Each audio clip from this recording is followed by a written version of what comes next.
கர்த்தருடைய பரிசுத்த நாமத்திற்கு மகிமை உண்டாகட்டும். Glory be to the holy name of the Lord. எங்களுடைய அழைப்பினை ஏற்று இந்த ஆசீர்வதிக்கப்பட்டதான வேத பாடக்கூட்டத்தின் முதலாம் நாளுக்கு வருகை தந்த உங்கள் யாவருக்கும் ஆண்டவராகிய இயேசுவின் இனிய நாமத்தில் நாங்கள் வாழ்த்துதலை தெரிவிக்கிறோம். We welcome each one of you who have accepted our invitation and come to the first day of this blessed Bible study.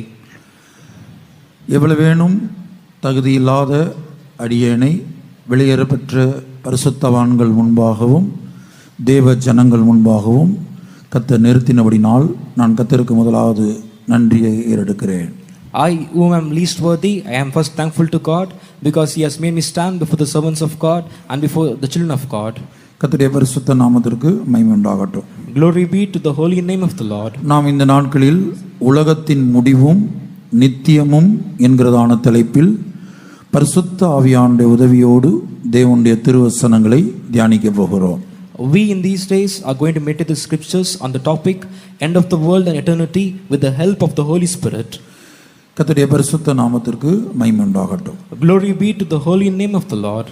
தேவன் தம்முடைய வார்த்தையினாலே உலகங்களை உண்டாக்கினார். God by His word created worlds. தேவன் தம்முடைய வார்த்தையினால் உலகத்தை உண்டாக்கினார் என்று வேதத்தில் எழுதப்படாமல், It is not written in the word of God saying God through His word created the world. தேவன் தம்முடைய வார்த்தையினால் உலகங்களை உண்டாக்கினார் என்று எழுதப்பட்டிருக்கிறது. It is said God by His word created the worlds. எபிரேயர் 11ஆம் அதிகாரம் 3ஆம் வசனத்திலும், In Hebrews chapter 11 verse 3, எபிரேயர் 1ஆம் அதிகாரம் 2ஆம் வசனத்திலும் and in Hebrews chapter 1 verse 2, நாம் இதை வாசிக்கிறோம். we can read this. எபிரேயர் 11ஆம் அதிகாரம் 3ஆம் வசனத்தை வாசிப்போம். Let us read Hebrews chapter 11 verse 3. Through faith we understand that the worlds were framed by the word of God, so that things which are seen were not made of things which do appear. விசுவாசத்தினாலே நாம் உலகங்கள் தேவனுடைய வார்த்தையினால் உண்டாக்கப்பட்டதென்றும் இவ்விதமாய் காணப்படுகிறவைகள் தோன்றப்படுகிறவைகளால் உண்டாகவில்லை என்றும் அறிந்திருக்கிறோம். எபிரேயர் 1ஆம் அதிகாரம் 2ஆம் வசனம். Hath in these days, last days, spoken unto us by his Son, whom he hath appointed heir for all these things, by whom we are made the worlds. இந்த கடைசி நாட்களில் குமாரன் மூலமாய் நமக்கு திருவுளம் பற்றினார். இவரை சர்வத்துக்கும் சுதந்திரவாளியாக நியமித்தார். இவரை கொண்டு உலகங்களையும் உண்டாக்கினார். இவரை கொண்டு உலகங்களையும் உண்டாக்கினார். By whom also He made the worlds. பிதாவாகிய தேவன் தம்முடைய குமாரனை கொண்டு குமாரன் மூலமாக உலகங்களை உண்டாக்கினார். God the Father through His Son and by His Son He created the worlds. 3 விதமான உலகங்களை குறித்து வேதத்தில் எழுதப்பட்டிருக்கிறது. In the word of God we can read about 3 different worlds. இந்த ஒவ்வொரு உலகத்திற்கும் ஒரு தோற்றம் இருக்கிறது, ஒரு முடிவு இருக்கிறது. Each of these worlds have a beginning and an end. ஒவ்வொரு உலகத்தையும் தேவன் தம்முடைய வார்த்தையினால் உண்டாக்கினார். God created each of these worlds with His word. ஒவ்வொரு உலகத்தையும் தேவன் தம்முடைய வார்த்தையினால் தாங்குகிறார்.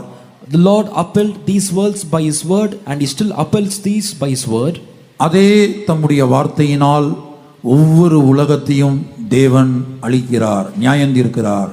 And with the same word of God He is going to destroy these worlds and He is going to bring them into judgment. நான் மறுபடியும் சொல்லுகிறேன்.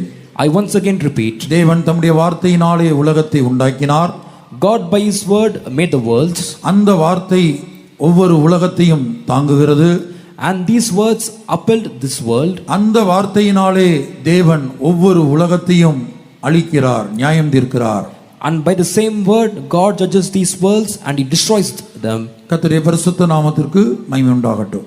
Glory be to the holy name of the Lord. நாம் 3 விதமான உலகங்களை குறித்து வேதத்திலே படிக்கிறோம்.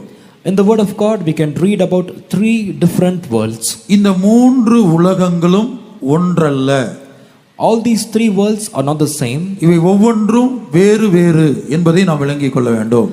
We must first understand that these 3 worlds are different ones. முதலாவதாக 2 பேதுரு 2ஆம் அதிகாரம் 5ஆம் வசனத்தில் பூர்வ உலகம் என்கிற ஒரு உலகத்தை குறித்து படிக்கிறோம்.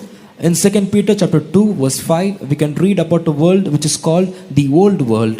இந்த பூர்வ உலகம் என்கிறதான அந்த உலகம் என்கிற வார்த்தை கிரேக்க பாஷையிலே காஸ்மோஸ் என்று எழுதப்பட்டிருக்கிறது. For the world which is used here in the original tongue, which is the Greek tongue, it is said as cosmos.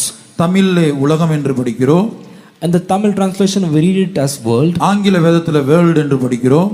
And in the English translation also it says as world. ஆனால் புதிய ஏற்பாடானது கிரேக்க பாஷையிலிருந்து மொழிபெயர்க்கப்பட்டது. The New Testament was interpreted from the Greek translations. இந்த மூன்று உலகமும் ஒரே உலகம் அல்ல என்பதை விளங்க பண்ணுவதற்காகத்தான் இந்த மூன்று உலகத்துக்கும் வேறு வேறு கிரேக்க பதங்கள் பயன்படுத்தப்பட்டிருக்கிறது. It is for us to understand that these three worlds are three different worlds. Three different Greek words are used for each of these worlds. அப்ப 2 பேதுரு 2ஆம் அதிகாரம் 5ஆம் வசனத்தில் சொல்லப்பட்ட அந்த பூர்வ உலகம் என்கிற அந்த உலகத்திற்கு காஸ்மோஸ் என்று கிரேக்க பாஷையில் எழுதப்பட்டிருக்கிறது. For the world that is used in 2 Peter chapter 2 verse 5, which is the old world, the Greek word for it is cosmos. இரண்டாவதாக நாம் இப்போது வாசம் பண்ணி கொண்டிருக்கிற இந்த உலகத்திற்கு வேதம் இதை பொல்லாத உலகம் என்று அழைக்கிறது.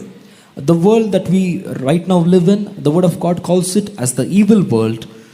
அதை கலாத்தியர் 1ஆம் அதிகாரம் 4ஆம் வசனத்திலே வாசிக்கும்போது தமிழ் வேதத்திலே பிரபஞ்சம் என்று எழுதப்பட்டிருந்தாலும் கிரேக்க பாஷையிலும் ஆங்கிலத்திலும் மற்ற மொழிபெயர்ப்புகளிலும் அது உலகம், இப்பொழுதுள்ள பொல்லாத உலகம் என்று படிக்கிறோம்.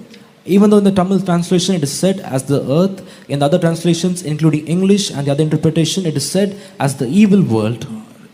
கலாத்தியர் 1ஆம் அதிகாரம் 4ஆம் வசனம். Galatians chapter 1 verse 4.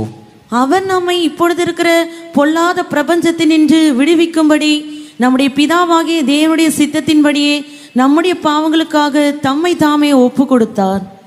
Who gave himself for our sins, that we might deliver us from this present evil world, according to will of God and our Father. இப்போது ஆங்கிலத்திலே present evil world என்று வாசிக்க கேட்டோம். In the English translation we just now heard it being read as the present evil world. இந்த இடத்திலே சொல்லப்பட்ட உலகத்திற்கு கிரேக்க பாஷையில் அயோன் என்று சொல்லப்பட்டிருக்கிறது. For the word world which is used in this place, the Greek word is aion. கர்த்தருடைய பரிசுத்த நாமத்திற்கு மகிமை உண்டாகட்டும். Glory be to the holy name of the Lord. இனி வரும் உலகம் என்று மூன்றாவது ஒரு உலகத்தை குறித்து எபிரேயர் 2ஆம் அதிகாரம் 5ஆம் வசனத்தில் படிக்கிறோம். In Hebrews chapter 2 verse 5 we read about another world which is said as the world to come. இனிவரும் உலகத்தை குறித்து பேசுகிறோமே, அதை அவர் தூதர்களுக்கு கீழ்ப்படுத்தவில்லை. For unto the angels hath he not put in subjection the world to come whereof we speak. இந்த இடத்திலே சொல்லப்பட்ட உலகம் என்கிற வார்த்தைக்கு கிரேக்க பாஷையில் ஒய்கோமெனே என்று சொல்லப்பட்டிருக்கிறது. For the term world which is used in this verse, the Greek word is oikomene. கர்த்தருடைய பரிசுத்த நாமத்திற்கு மகிமை உண்டாகட்டும். Glory be to the holy name of the Lord. தேவன் தம்முடைய வார்த்தையினாலே உலகங்களை உண்டாக்கினார். God by his word framed the worlds. மூன்று விதமான உலகங்களை குறித்து வேதம் விளம்புகிறது. The word of God explains about three different worlds. அதில் முதல் உலகம் பூர்வ உலகம். The first world is the old world. இந்த பூர்வ உலகத்தை தேவன் ஜலத்தினால் அழித்தார் என்று வேதத்திலே நாம் பார்க்கிறோம். In the word of God we see that the Lord destroyed the old world through the floods. பூர்வ உலகத்தை ஜலத்தினால் அழித்தது போல Just as he destroyed the old world by waters of flood, நாம் வாசம் பண்ணி கொண்டிருக்கிற இந்த பொல்லாத உலகத்தை வெகு சீக்கிரத்திலே தேவன் அக்னியினால் அழிக்கப் போகிறார். the present evil world which you are dwelling in right now, very soon the Lord is going to destroy it through fire. நாம் வாசம் பண்ணி கொண்டிருக்கிற இந்த பொல்லாத உலகத்தை தேவன் வெகு சீக்கிரத்திலே அக்னியினால் அழிக்கப் போகிறார் என்பதை நாம் ஏற்றுக்கொள்ள வேண்டுமானால், விசுவாசிக்க வேண்டுமானால், if you have to accept and believe that the Lord is going to destroy the world that we are living in through fire, பூர்வ உலகத்தை தேவன் ஜலத்தினால் அழித்தது உண்மைதானா என்பதை நாம் ஆராய்ந்து அறிய வேண்டியது அவசியமாயிருக்கிறது. we must first search and find out as to whether the Lord destroyed the old world through waters. அநேக கிறிஸ்தவர்கள், அநேக தேவ ஜனங்கள் பூர்வ உலகம் ஜலத்தினால் அழிந்தது என்பதை மனதார அறியாமல் இருக்கிறார்கள் என்று பேதுரு அப்போஸ்தலன் துக்கிக்கிறார். Apostle Peter grieves, saying, many children of God and many people of God are willfully ignorant that the old world was destroyed by waters. 2 பேதுரு 3ஆம் அதிகாரம் 6ஆம் வசனத்திலே பேதுருடைய துக்கத்தை குறித்து படிக்கிறோம். In 2 Peter chapter 3 verse 6, we can read about the grief of Peter. Whereby the world that then was, being overflowed with water, perished. அப்பொழுது இருந்த உலகம் ஜலப்பிரளயத்தினாலே அழிந்ததென்பதையும் மனதார அறியாமல் இருக்கிறார்கள். மனதார அறியாமல் இருக்கிறார்களே. அந்த உலகத்தை, பூர்வ உலகத்தை தேவன் ஜலத்தினால் அழித்தார். ஏன் அழித்தார் என்பதை தேவ ஜனம், கிறிஸ்தவ சமுதாயம் மனதார அறியாமல் இருக்கிறார்களே. They are willfully ignorant why the Lord destroyed the old world by the overflowing of water, and for what reason the Lord destroyed it. The people of God and the children of God are willfully ignorant of this fact. இன்றைக்கு உலகத்திலே smart போனை வைத்துக்கொண்டு, லேப்டாப்பை வைத்துக்கொண்டு, internet உதவினாலே எதையோ அறிந்து கொண்டிருக்கிறதான தேவ ஜனம், The people of God, through the use of smartphones and laptops, people who get to know many different things. தேவன் பூர்வ உலகத்தை ஏன் அழித்தார், எதற்காக அழித்தார் என்பதை, எப்படி அழித்தார் என்பதை மனதார அறியாமல் இருக்கிறார்கள்.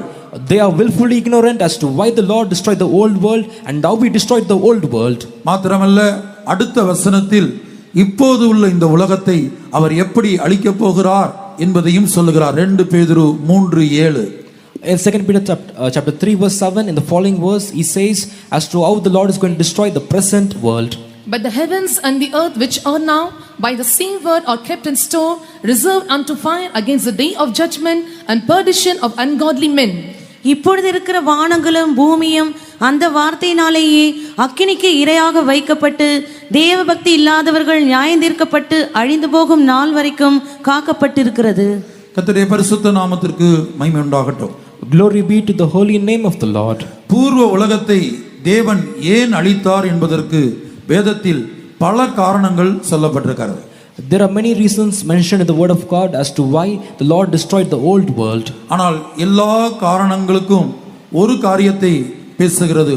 மூல காரணம் என்னவென்றால், ஜனங்களுக்குள் காணப்பட்ட அவபக்தி. The main reason behind all these reasons is the ungodliness in the people of God. அதை 2 பேதுரு 2:5 நாம் படிக்கிறோம். We can read this in 2 Peter chapter 2 verse 5. அந்த நாட்களிலே ஜீவித்த ஜனங்கள் மத்தியிலே காணப்பட்ட அவபக்தி அல்லது தேவ பக்தி இல்லாத தன்மை நிமித்தமாக தேவன் பூர்வ உலகத்தை அழித்தார். Because of the ungodliness or the lack of godliness in the people in those days, the Lord destroyed the old world. அதே காரணத்துக்காகத்தான் நாம் வாசம் பண்ணி கொண்டிருக்கிற இந்த பொல்லாத உலகத்தையும் அவர் அக்னினால் அழிக்கப் போகிறார் என்று 2 பேதுரு 3:7 படிக்கிறோம். In 2 Peter chapter 3 verse 7, for the very same reason or for ungodliness, the Lord is going to destroy the present world that we are dwelling right in. தேவ பக்தி இல்லாத ஜனங்கள் நியாயம் தீர்க்கப்பட்டு அழிக்கப்பட்டு போகும் வரையிலும், Until ungodly people are judged and destroyed, அல்லது அழிக்கப்படுவதற்காக, until they are destroyed, தேவன் இந்த உலகத்தை அக்னிக்கிரியாக வைக்கிறார். the Lord has reserved this world unto fire. கர்த்தருடைய பரிசுத்த நாமத்திற்கு மகிமை உண்டாகட்டும். Glory be to the holy name of the Lord. இந்த பூர்வ உலகத்தை தேவன் ஜலத்தினால் அழித்தார் என்கிற இந்த வேத வசனத்தை விஞ்ஞான உலகம், உலக ஆராய்ச்சியாளர்கள் அதை ஏற்றுக்கொள்ள மறுத்தார்கள். This particular verse of God which says the Lord destroyed the old world by the overflowing of water, the scientific world and the people of the world were not ready to accept this. விஞ்ஞானிகள் உலக ஞானத்தை கொண்டு, தங்களுடைய சுய ஞானத்தை கொண்டு தேவனுடைய வார்த்தைக்கு விரோதமாக பேசி வந்தார்கள். The worldly people and the worldly scientists with their worldly wisdom and with their self wisdom, they spoke against the word of God. பூர்வ உலகத்தை தேவன் ஜலத்தினால் அழித்தார் என்பதை அவர்களால் விசுவாசிக்க முடியவில்லை. They could not believe that the Lord destroyed the old world through waters. அவர்களையும் நாம் குறை சொல்ல முடியாது. We cannot accuse them. ஏனென்றால் கர்த்தராகிய இயேசு கிறிஸ்து தன்னுடைய மரணத்தையும் உயிர்த்தெழுதலையும் குறித்து தம்மோடு இருந்த அப்போஸ்தலரிடத்திலே பல சந்தர்ப்பத்திலே சொல்லியிருந்தார். Jesus had spoken about his death and his resurrection unto the apostles who were always with him. ஆனால் உயிர்த்தெழுந்த இயேசுவை கண்டோம் என்று மற்ற அப்போஸ்தலர்கள் சொன்னபோது தோமா அப்போஸ்தலன் அதை விசுவாசிக்க முடியவில்லை, ஏற்றுக்கொள்ள முடியவில்லை. When the other apostles told, we saw the resurrected Jesus, Apostle Thomas could not believe or accept it. நான் அவரை கண்களால் காண வேண்டும், அவருடைய காயங்கள் என்னுடைய விரலை விட்டு பார்க்க வேண்டும். I should see him with mine own eyes, I should lay my fingers on his wounds. நான் கண்டாலொழிய விசுவாசிக்க மாட்டேன். I will not believe him except I see him. அப்ப இயேசுவால் தெரிந்தெடுக்கப்பட்டு இயேசுவோடு நடந்த ஒரு அப்போஸ்தலனுக்கே தேவனுடைய வார்த்தையை விசுவாசிக்க முடியாவிட்டால், If an apostle who was chosen by Jesus, who was with Jesus, could not believe the word of God, உலக ஜனங்கள் தேவனுடைய வார்த்தைகளை எப்படி விசுவாசிக்க முடியும்? then how can the worldly people believe in the word of God? ஆகவே அவர்களுக்கு சந்தேகம் வருவது இயற்கையே. Therefore, it is very natural for them to have doubts. கர்த்தருடைய பரிசுத்த நாமத்துக்கு உண்டாகட்டும். Glory be to the holy name of the Lord. பூர்வ உலகத்தை தேவன் ஜலத்தினால் அழித்தார் என்பதை நிரூபிப்பதற்காக 2 ஆதாரங்களை கர்த்தர் வைத்திருக்கிறார். As a proof for the old world being destroyed by waters, the Lord has kept 2 different proofs. 2 ஆதாரங்களையும் அவர் வேதத்திலும் வைத்திருக்கிறார், உலகத்திலும் வைத்திருக்கிறார். These 2 proofs have been kept in the Bible and also in the world. முதலாவது ஆதாரம் நோவாவின் பேழையாய் இருக்கிறது. The first proof is Noah's ark. பூர்வ உலகத்தை தேவன் ஜலத்தினால் அழித்தது உண்மைதான் என்பதை நிரூபிப்பதற்காக, ஏனென்றால் அந்த ஜலத்திலிருந்து தப்புவதற்காகத்தான் நோவாவின் பேழை உண்டாக்கப்பட்டது. In order to prove that the old world was destroyed by waters, this Noah's ark was built for Noah to escape from these waters. கர்த்தருடைய பரிசுத்த நாமத்திற்கு மகிமை உண்டாகட்டும். Glory be to the holy name of the Lord. வரப்போகிறதான ஜலப்பிரளயத்தை குறித்து நோவா ஜனங்களுக்கு சுவிசேஷத்தை அறிவித்தான். Noah began to preach unto the people of the flood or waters that was going to come. அந்த அழிவிலிருந்து தப்பித்துக் கொள்ள வேண்டுமானால் பேழைக்குள் பிரவேசிக்க வேண்டும் என்று ஜனங்களுக்கு போதித்தான். He taught the people saying, if you have to escape that destruction, you must get into that ark. ஆனால் அந்த நாட்களில் உள்ள ஜனங்கள் அதை அலட்சியம் பண்ணினார்கள். But the people in those days despised that. ஏனென்றால் அதுவரையிலும் பூமியிலே மழை பெய்யவில்லை. The reason being, till that time there was no rain upon the earth. அந்த நாட்களில் ஜீவித்த ஜனங்கள் வானத்திலிருந்து மழை பெய்வதை அந்த நாள் வரையிலும் கண்களால் கண்டதில்லை.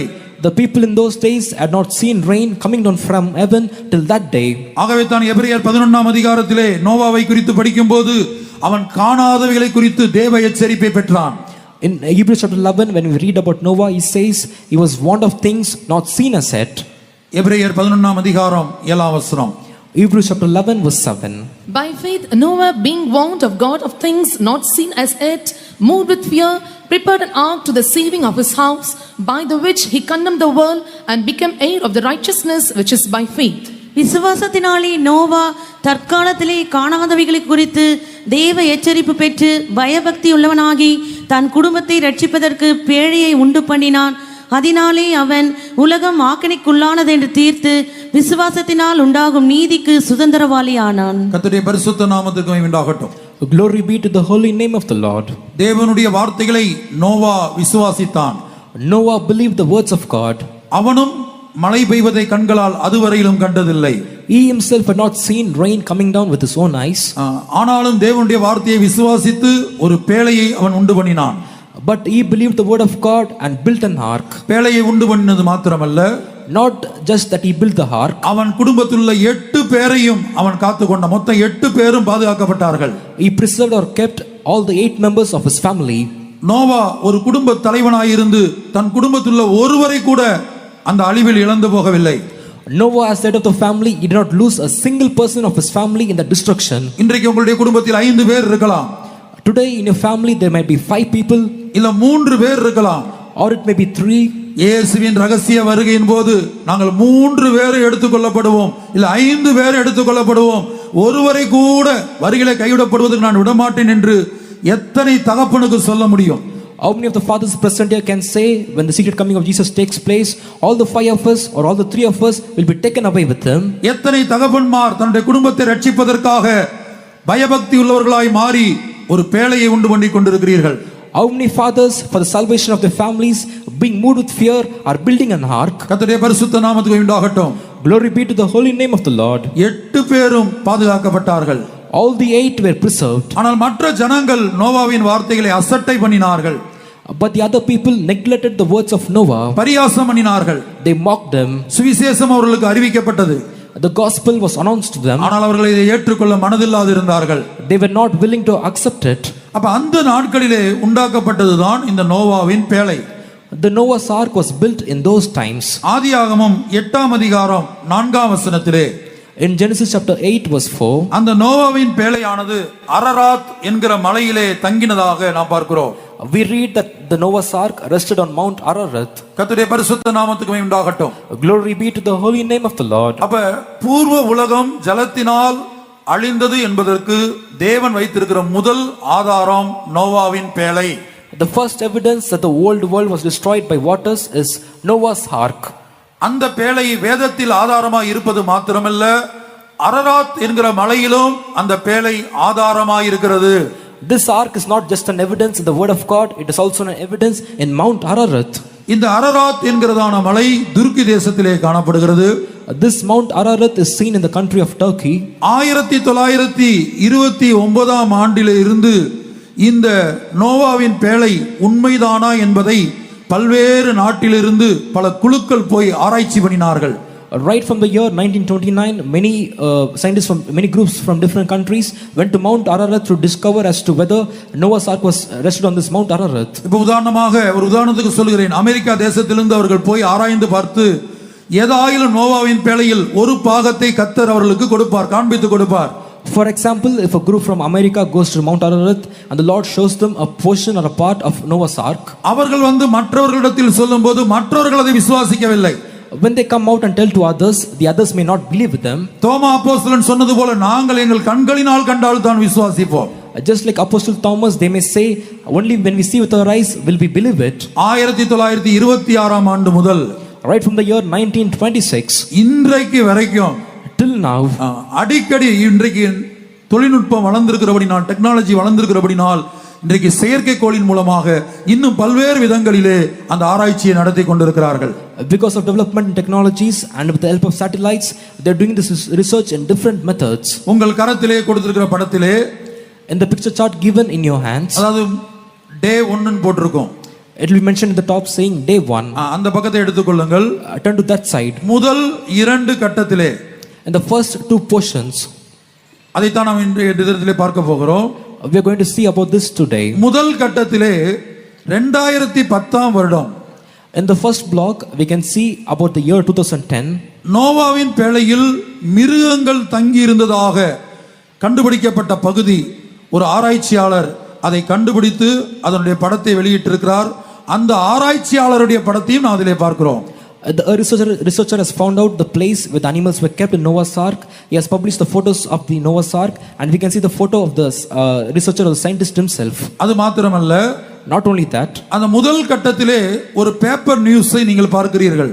in the first block we can see an article from a newspaper. அதாவது துருக்கி அரசாங்கம் நோவாவின் பேழை உண்மைதான் என்பதை ஏற்றுக்கொண்டு அதிகாரப்பூர்வமாக துருக்கி செய்தித்தாளில் வந்த அந்த செய்தியைத்தான் நாம் அங்கே பார்க்கிறோம். The government of Turkey accepted that Noah's ark is real, and officially they gave an announcement saying that the Noah's ark is real, and that is the article that we see in that picture. இப்படியாக பிரியமானவர்களே, 1929 ஆண்டு முதல் இன்றைக்கு வரைக்கும் ஒவ்வொரு நாடும் குழுக்களை, பல்வேறு விதமான குழுக்களை தங்களுடைய நாடுகளில் இருந்து இந்த அரராத் என்கிற மலைக்கு அனுப்புகிறார்கள். Therefore, dearly beloved, from the year 1929 till now, different countries have been sending different groups to this Mount Ararat. நோவாவின் பேழை அந்த அரராத் மலையிலே சிதறி காணப்படுது, அங்குமிங்குமாக அதனுடைய பாகங்கள் காணப்படுகிறது. The Noah's ark is scattered and the different parts is being spread about the Mount Ararat. ஆனால் ஒன்று நிச்சயம், எந்தெந்த குழுக்கள், எந்தெந்த நாட்டை சேர்ந்த அந்த குழுக்கள் ஆராய்ச்சி செய்ய முடியாய் கடந்து போனதோ ஒரு குழு கூட வெறுமையாய் திரும்பவில்லை. But one thing is sure, whichever group went from whichever country, none of them returned empty-handed. இந்த நோவாவின் பேழை உண்மைதான் என்பதை தேடி வந்தவர்களுக்கு நிரூபிக்கத்தக்கதாக இந்த நோவாவின் பேழையில் ஏதோ ஒரு பாகத்தை கர்த்தர் அவர்களுக்கு காண்பித்து கொடுத்தார். Those who came in search as to whether this Noah's ark is real, the Lord showed them some part of Noah's ark for them. கர்த்தருடைய பரிசுத்த நாமத்துக்கு உண்டாகட்டும். Glory be to the holy name of the Lord. ஆகவே பூர்வ உலகத்தை தேவன் ஜலத்தினால் அழித்தார் என்பது உண்மைதான் என்பதற்கு முதல் ஆதாரம் நோவாவின் பேழை. Therefore, the first evidence that the Lord destroyed the old world by the overflowing of water is Noah's ark. அந்த நோவாவின் பேழையிலே பல பாகங்கள் ஒவ்வொரு வருடங்களாக கண்டுபிடிக்கப்பட்டு அந்த குறிக்கப்பட்ட எந்த தேசத்தார் அந்த பெரிய பாகத்தை காண்கிறார்களோ அவர்கள் அதை விசுவாசிக்கிறார்கள். The parts of Noah's ark is being found out year by year, and the country which finds out the bigger portion of Noah's ark are accepting this. அவர்கள் மற்ற தேசங்களுக்கு அதை செய்தியாக அறிவிக்கும் போது இதை காணாதவர்கள் நேரடியாய் சென்று இந்த நோவாவின் பேழையினுடைய ஏதாயிலும் ஒரு பாகத்தை காணாதவர்கள் இன்றைக்கு வரைக்கும் விசுவாசிக்காதவர்களாகவே இருக்கிறார்கள்.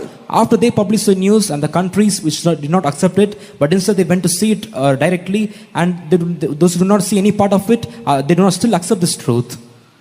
இயேசு தோமாவை பார்த்து இப்படி சொல்லுகிறார். Jesus said unto Thomas, தோமாவே, நீ கண்டதினாலே விசுவாசிக்கிறாய். Thomas, you believe because you have seen. காணாமல் விசுவாசிக்கிறவர்கள் பாக்கியவான்கள். Blessed are they which believe even though they have not seen. பிரியமானவர்களே, இந்த கிறிஸ்தவ வாழ்க்கை பவுல் சொல்லுகிறார், நாங்கள் தரிசித்து நடவாமல் விசுவாசித்து நடக்கிறோம். St. Paul says, this spiritual life we walk not by sight but by faith. தேவனுடைய வார்த்தைகளை 100% அப்படியே ஏற்றுக்கொண்டு விசுவாசிக்க கூடிய ஒரு இருதயத்தை கர்த்தர் நம்மிடத்தில் எதிர்பார்க்கிறார். The Lord expects a heart of believing the word of God 100% and accepting it. ஆகவே பூர்வ உலகத்தை தேவன் ஜலத்தினால் அழித்தார் என்கிறதான வார்த்தையை நாம் விசுவாசிக்க வேண்டியவர்களாய் இருக்கிறோம். Therefore we have to believe that the old world was destroyed by the overflowing of waters. இனி இரண்டாவதாக உலக ஜனங்களுக்கு தேவன் வைத்திருக்கிற ஆதாரம் என்ன? What is the second evidence that the Lord has kept for the worldly people? இந்த நோவாவின் நாட்களிலே ஜலப்பிரளயம் வந்தபோது, In the days of Noah, when the floods came, எல்லா மலைகளும் வானத்தின் கீழ் காணப்படக்கூடிய இந்தியாவிலே உள்ள இமயமலை முதற்கொண்டு முழு உலகத்துள்ள எல்லா மலைகளும் தண்ணீரால் மூடப்பட்டது. all the mountains that were seen under the heaven in this earth, right from the Mount Himalayas in India, all of them were covered with waters. மூடப்பட்ட மலைகளுக்கு மேலாக தண்ணீர் 15 முழ உயரத்துக்கு எல்லா மலைகளும் மூழ்கி அதற்கு மேல் 15 முழ உயரத்துக்கு தண்ணீர் நின்றதாம். All the mountains were covered with water, and the water rose 15 cubits above all the mountains. ஆதியாகமம் 7 அதிகாரம் 19-20 வசனங்களிலே இதை படிக்கிறோம். We can read this in Genesis chapter 7 verses 19 and 20. And the waters prevailed exceedingly upon the earth, and all the high hills that were under the whole heaven were covered. 15 cubits upward did the waters prevail, and the mountains were covered. ஜலம் பூமியின் மேல் மிகவும் அதிகமாய் பெருகினதினால் வானத்தின் கீழ் எங்குமுள்ள உயர்ந்த மலைகள் எல்லாம் மூடப்பட்டன. மூடப்பட்ட மலைகளுக்கு மேலாய் 15 முழ உயரத்திற்கு ஜலம் பெருகிற்று. கர்த்தருடைய பரிசுத்த நாமத்திற்கு மகிமை உண்டாகட்டும். Glory be to the holy name of the Lord. அப்ப இந்த வசனத்தை படித்துக்கொண்டு ஆராய்ச்சியாளர்களுக்குள்ளே ஒரு கேள்வி வந்தது. After seeing this verse, a question arose in all the researchers. எல்லா மலைகளும் இமயமலை முதற்கொண்டு இந்தியாவில் உள்ள இமயமலை முதற்கொண்டு முழு உலகத்துள்ள எல்லா உயர்ந்த மலைகளும் தண்ணீரால் மூடி அதற்கு மேல் 15 முழ உயரத்துக்கு தண்ணீர் நின்றிருக்குமானால், If water would have covered the Himalayas in India, and if it would have covered all the high hills in the world, and it would have rose 15 cubits above these mountains, அப்ப எல்லா மலைகளிலும் ஆராய்ச்சி பண்ணுவோம். let us research in all these mountains. அந்த நாட்களிலே மரித்து போன மனிதர்கள், மிருகங்கள், கடல்ல வாழக்கூடிய மீன்கள், பெரிய பெரிய மீன்கள், இவைகளின் ஏதாயிலும் எலும்புகள் அந்த மலையிலே காணப்படுகிறதா என்று ஆராய்ந்து பார்ப்போம். Let us research and see if we can find the bones or remains of any human or animals or great big fishes that dwelt in those days.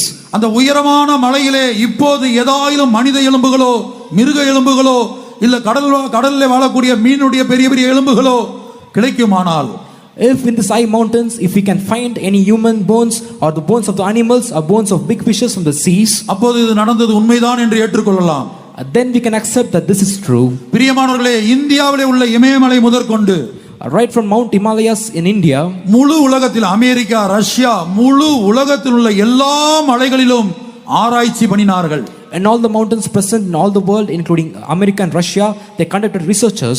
உங்கள் கரத்திலே கொடுத்திருக்க படத்திலே இரண்டாம் கட்டத்திலே நீங்கள் அதை பார்க்கிறீர்கள். You can see this in the second block in the picture chart given in your hands. ஆராய்ச்சி பண்ணி கொண்டிருந்த போது ஆராய்ச்சி பண்ணினவர்களை பற்றிய படங்கள், அவங்க அந்த ஆட்களை பற்றிய படத்தை கீழே உள்ள இரண்டாம் கட்ட முதல் கட்டத்திலே இரண்டாம் வரிசையில முதல் கட்டத்திலே பார்க்கிறோம். In the second row, in the first picture is the researchers doing the research. மாத்திரமல்ல, அந்த ஆராய்ச்சி நடத்தப்பட்ட போது, not only that, when the research was conducted, எத்தனையோ மிருகத்தினுடைய எலும்புகள், the bones of many animals, பெரிய பெரிய மீனுடைய எலும்புகள், and the bones of large fishes, பல்வேறு விதமான படிவங்கள், different fossils, பலவிதமான இந்த படிவங்கள் அங்கே கண்டுபிடிக்கப்பட்டது. they found so many different fossils there. அதை கண்டுபிடித்து இது அந்த நாட்களில் தான் நடந்ததா என்பதை மறுபடியும் விஞ்ஞான ரீதியான ஆராய்ச்சிக்கு உட்படுத்தினார்கள்.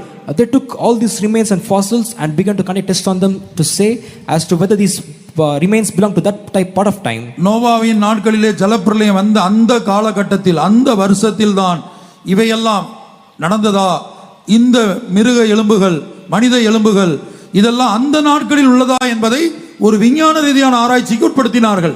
They put all this into scientific test as to whether all these remains took place in the days of Noah.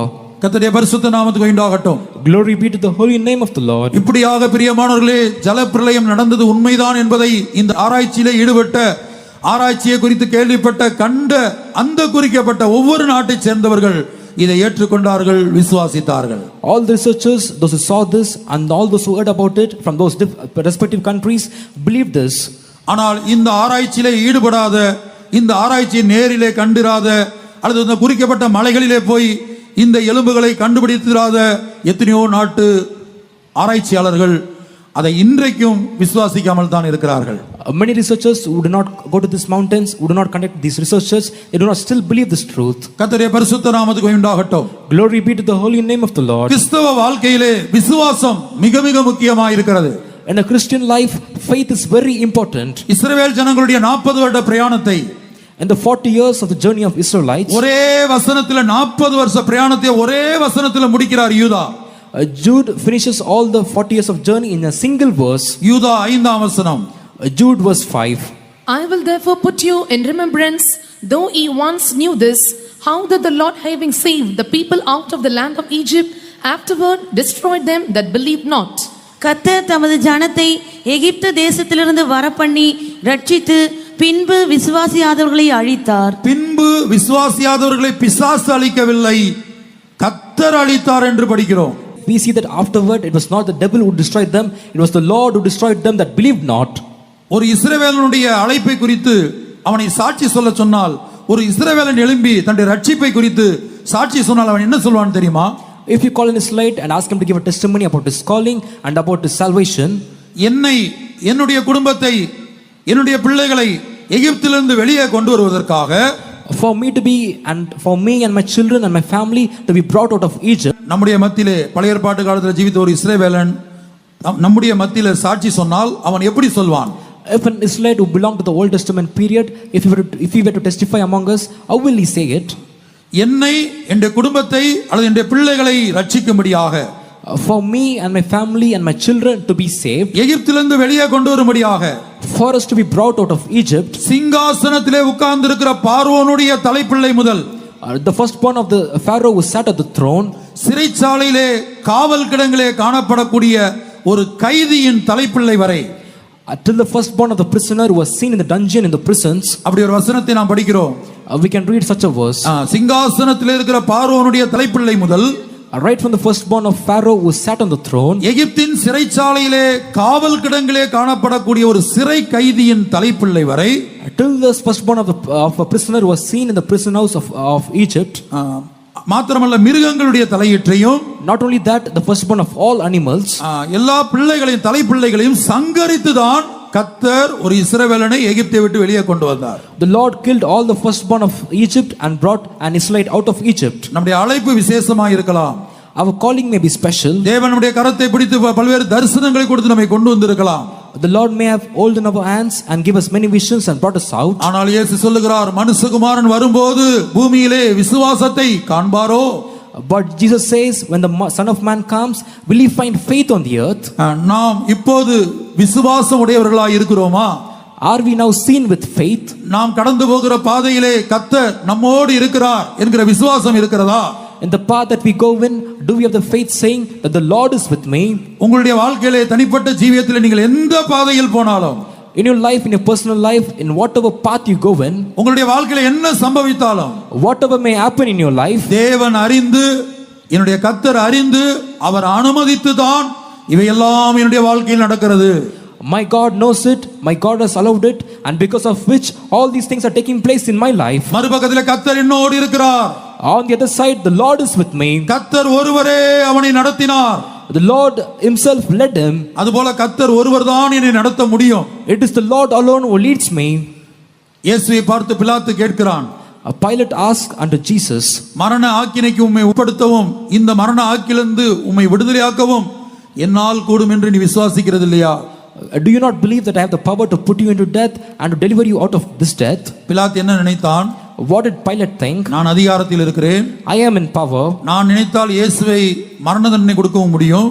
If I think I can sentence Jesus to death, நான் நினைத்தால் இயேசுவை மரண தண்டனையிலிருந்து விடுதலையாக்கவும் முடியும். if I think I can deliver Jesus out of this death sentence, இதுதான் பிலாத்துடைய அறிவு. this was the knowledge of Pilate. ஆனா உண்மை என்ன? But what was the truth? பிலாத்து நினைத்தாலும் இயேசுவை மரண தண்டனையில் விடுவித்திருக்க முடியாது. Even if Pilate would have thought, he could never deliver Jesus out of the death sentence. அது பிலாத்தினால் முடியாது. It was not possible with Pilate. ஆகவே தான் இயேசு சொல்லுகிறார், பரத்திலிருந்து என் மேல் உனக்கு அதிகாரம் கொடுக்கப்படாவிட்டால் ஒரு அதிகாரமும் என் மேல உனக்கு இல்ல. Except power be given from heaven unto you, you can have no authority over me. ஆகவே இயேசு அறிந்திருந்தார், பிதா தன்னை நடத்துகிறார். Jesus very well knew that it was the Father who led him. அதுபோல நம்முடைய கிறிஸ்தவ வாழ்க்கையில் நமக்கு இப்படிப்பட்ட விசுவாசம் நமக்கு தேவையாக இருக்கிறது. Even so in a Christian life we need such a faith. விசுவாசியாதவர்களை கர்த்தர் அழித்தார் என்று நாம் பார்க்கிறோம். We saw the Lord destroyed them that believed not. அருமையான தேவனுடைய பிள்ளையே, A dearly beloved child of ஒரு God, கொடிய பஞ்ச நேரத்திலே in a time of famine, நடக்கவே நடக்காத ஒரு சூழ்நிலை, in a situation where nothing is possible, அப்படிப்பட்ட கொடிய பஞ்சம், such a scarce famine, அந்த நேரத்திலே தீர்க்கதரிசி சொல்லுகிறார், நாளை இந்நேரத்துல இந்த கோதுமை இன்ன விலைக்கு விற்கப்படும். At such a time the prophet says, tomorrow at this time wheat will be sold at such a price. அப்போது ராஜாவுக்கு கைலாகு கொடுக்கக்கூடிய ஒரு பிரதானி அங்கே இருந்தான். There was an official on whom the king's hand rested. அவன் அரண்மனையிலே வேலை பார்க்கக்கூடியவன். He was the one who served in the palace. ராஜாவோடு இருக்கக்கூடியவன். He was always with the king. ஆகவே அவன் நினைத்தான், நான் ராஜாவோடு இருக்கிறேன், இப்படி ஒரு சட்டத்தை ராஜா போடவே இல்லை, அது அரண்மனையிலிருந்து புறப்படவே இல்லை. He thought within himself, I am always with the king. Such a law was not passed by the king, and such a decree was not proceeded from the palace. ஆகவே அவன் சொன்னான், கர்த்தர் வானத்தின் மதகுகளை திறந்தாலும் இப்படி நடக்குமா என்று கேட்டான். And he himself said, even if the Lord were to open the windows of heaven, can such a thing take place? கர்த்தருடைய பரிசுத்த நாமத்துக்கு உண்டாகட்டும். Glory be to the holy name of the Lord. அப்போது கர்த்தருடைய வார்த்தையாக தீர்க்கதரிசி சொன்னார், அதை நீ கண்களால் காண்பாய், அதை அனுபவிக்க உயிரோடு இருக்க மாட்டாய். The prophet said the word of God unto him and said, you shall see it with your eyes, but you shall not eat of it. ஆகவே நம்முடைய விசுவாச குறைவுகளுக்காக நாம் தேவ சமூகத்திலே இருக்கிற இடத்திலிருந்து இந்த வார்த்தைகளை கேட்கும் போதே, ஆண்டவரே என்னுடைய விசுவாசத்தை வர்த்திக்க பண்ணும் என்று வேண்டிக் கொள்வோமாக. Therefore from the place where we are seen right now, as we listen to the word of God, we must pray for all the shortcomings of our faith, saying, Lord, increase my faith. பூர்வ உலகத்தை தேவன் ஜலத்தினால் அழித்தார். The Lord destroyed the old world by the overflowing of waters. வெறும் 8 பேரை கொண்டு நாம் வாசம் பண்ணி கொண்டிருக்கிற இந்த உலகம் துவங்கினது. With just 8 people, the world that we are living in started. இப்போது நாம் வாசம் பண்ணி கொண்டிருக்கிற இந்த உலகத்தில் இப்போது நம்முடைய நாட்களில் மட்டும் கிட்டத்தட்ட 700 கோடிக்கு அதிகமாக இப்போது மக்கள் தொகை இருக்கிறார்கள். The population of the world that we are seeing right now is more than 700 crores. கர்த்தருடைய பரிசுத்த நாமத்துக்கு உண்டாகட்டும். Glory be to the holy name of the Lord. ஆனால் வெறும் 8 பேரை கொண்டு கர்த்தர் இந்த உலகத்தை துவங்கினார். But with just 8 people, the Lord began this world. இந்த உலகத்தை ஆண்டவர் அக்னியினால் அழிக்க போகிறேன் என்று சொல்லி இருக்கிறார். The Lord said, I am going to destroy this world through fire. அதற்கு பல்வேறு தீர்க்கதரிசனங்கள் சொல்லப்பட்டிருக்கிறது. There were many prophecies given for this. பூமியை எப்படி அழிக்க போகிறேன், how I am going to destroy the world. அதற்கு பல தீர்க்கதரிசனங்கள் எழுதப்பட்டிருக்கிறது. There are many prophecies for this. வானத்தை எப்படி அழிக்க போகிறேன், how I am going to destroy the heavens. அதற்கு பல தீர்க்கதரிசனங்கள் எழுதப்பட்டிருக்கிறது. There are many prophecies written for this. உங்கள் கரத்திலே கொடுத்த படத்திலே 2ஆம் நாளில் உள்ளது, பூமியை கர்த்தர் எப்படி அழிக்க போகிறார். In the picture chart given in your hands, in the day to side, we can see as to how the Lord is going to destroy this world. முதலாவது தீர்க்கதரிசன ரீதியாக பூமியை அவர் எப்படி அழிப்பேன், எப்போது அழிப்பேன் என்பதை தீர்க்கதரிசனமாய் நாம் பார்க்கிறோம். Firstly, we can see prophetically as to how he is going to destroy the world and when he is going to destroy this earth. இரண்டாவது, இப்போது விஞ்ஞான ரீதியாக தேவனுடைய வார்த்தை நிறைவேறி வருகிறதை நாம் பார்ப்பது விஞ்ஞான ரீதியான படங்கள் 2ஆம் நாள் கட்டத்திலே கொடுக்கப்பட்டிருக்கிறது. விஞ்ஞான ரீதியாக இன்றைக்கு விஞ்ஞானிகள் பூமியில் நடைபெறக்கூடிய மாற்றங்களை எடுத்து வெளியிட்ட படத்தை தான் நாம் அங்கே பார்க்கிறோம். On the day to side of the picture chart given to you, we can see scientific proofs for the word of God. These are pictures which the scientists have given after researching the word of God. ஆகவே இந்த வேலூர் சென்டர்ல கடந்து வந்த அருமையான தேவ ஜனங்களுக்கு ஆவியானவர் உங்கள் ஒவ்வொருத்தருடைய ஆவி ஆத்தும சரீரத்தையும் கைது செய்கிறார். Therefore, children of God from Velu Center who come to this Bible study, the Spirit of God is binding your spirit and soul. இன்றைக்கு விசுவாசிகள் அதிகமான கூட்டம் இருக்க காரணம் ஞாயிற்றுக்கிழமை என்பதினால். Today a large number of believers to come for this meeting, the reason being it is a Sunday. பவனி இருந்தது. There was procession. அதற்காக வந்தீர்களா? பல தூர இடத்துல, அரக்கோணத்திலிருந்து, ராணிப்பேட்டையில இருந்து, It is for this you came from Arakonam and Ranipet. இப்படி பல்வேறு இடங்கள்ல இருந்து பவனிக்காக வந்தீர்களா? Have you come for the procession from different places? இல்ல ஞாயிற்றுக்கிழமை விடுமுறை நாள் என்பதினால் வந்தீர்களா? Or have you come saying Sunday is an holiday and have come here? உங்களுடைய தேவன் ஞாயிற்றுக்கிழமைக்கு மாத்திரம் ஆண்டவரா? Is your God the Lord of just Sundays? உங்களுக்காக இரத்தம் சிந்தின இயேசு ஞாயிற்றுக்கிழமைக்கு மாத்திரம் ஆண்டவரா? The Jesus who shed blood for you, is he just a God for Sundays? இல்லை திங்கள், செவ்வாய், புதன், வியாழன் எல்லா நாளுக்கும் அவர்தான் ஆண்டவரா? Or is he the Lord for Mondays, Tuesdays, Wednesdays and Thursdays? இங்க பாருங்க, அப்படியே வெள்ளை வஸ்திரத்துல ஜெகஜோதியா இருக்கு பார்க்கிறதுக்கே. It is so glorious to see from here all of you being attired in white clothes. போன முறை வேலூர்ல கூட்டம் நடந்தபோது அது திங்கட்கிழமையிலிருந்து ஆரம்பமானது. The last time when the meeting started, it started from Monday. நிறைய கலர் வஸ்திரங்கள் தான் இருந்தது. There were many colored clothes. ஏராளமான ஆத்துமாக்கள் வந்திருந்தார்கள். Many souls had come. ஆனா இப்ப நிறைய வெண்வஸ்திரம் இருக்கிறது. But now I can see many white clothes. இதனுடைய அடையாளம் என்ன? What is the sign of this? விசுவாசிகள். They are believers. பல இடங்கள்ல இருந்து வந்திருக்கீங்க, தூர இடத்துல இருந்து வந்திருக்கீங்க. You have come from many different places, from far off places.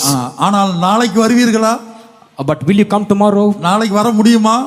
Can you come tomorrow? செவ்வாய்க்கிழமை வர முடியுமா? Can you come on Tuesday? பரிசுத்த ஆவியானவர் உங்களை இன்றோடு சேர்த்து 5 நாட்கள் கைது செய்கிறார். The Spirit of the Lord is binding each one of you for the next 5 days. ஏனென்றால் இயேசு சொல்லுகிறார், ஒருவன் என் பிதாவின் அருளை பெறாவிட்டால் அவன் என்னிடத்திற்கு வரமாட்டான். Jesus said, if any man has not received the grace of my Father, he can never come to me. ஒருவனை என் பிதா இழுத்து கொள்ளாவிட்டால் அவன் என்னிடத்திற்கு வரமாட்டான்.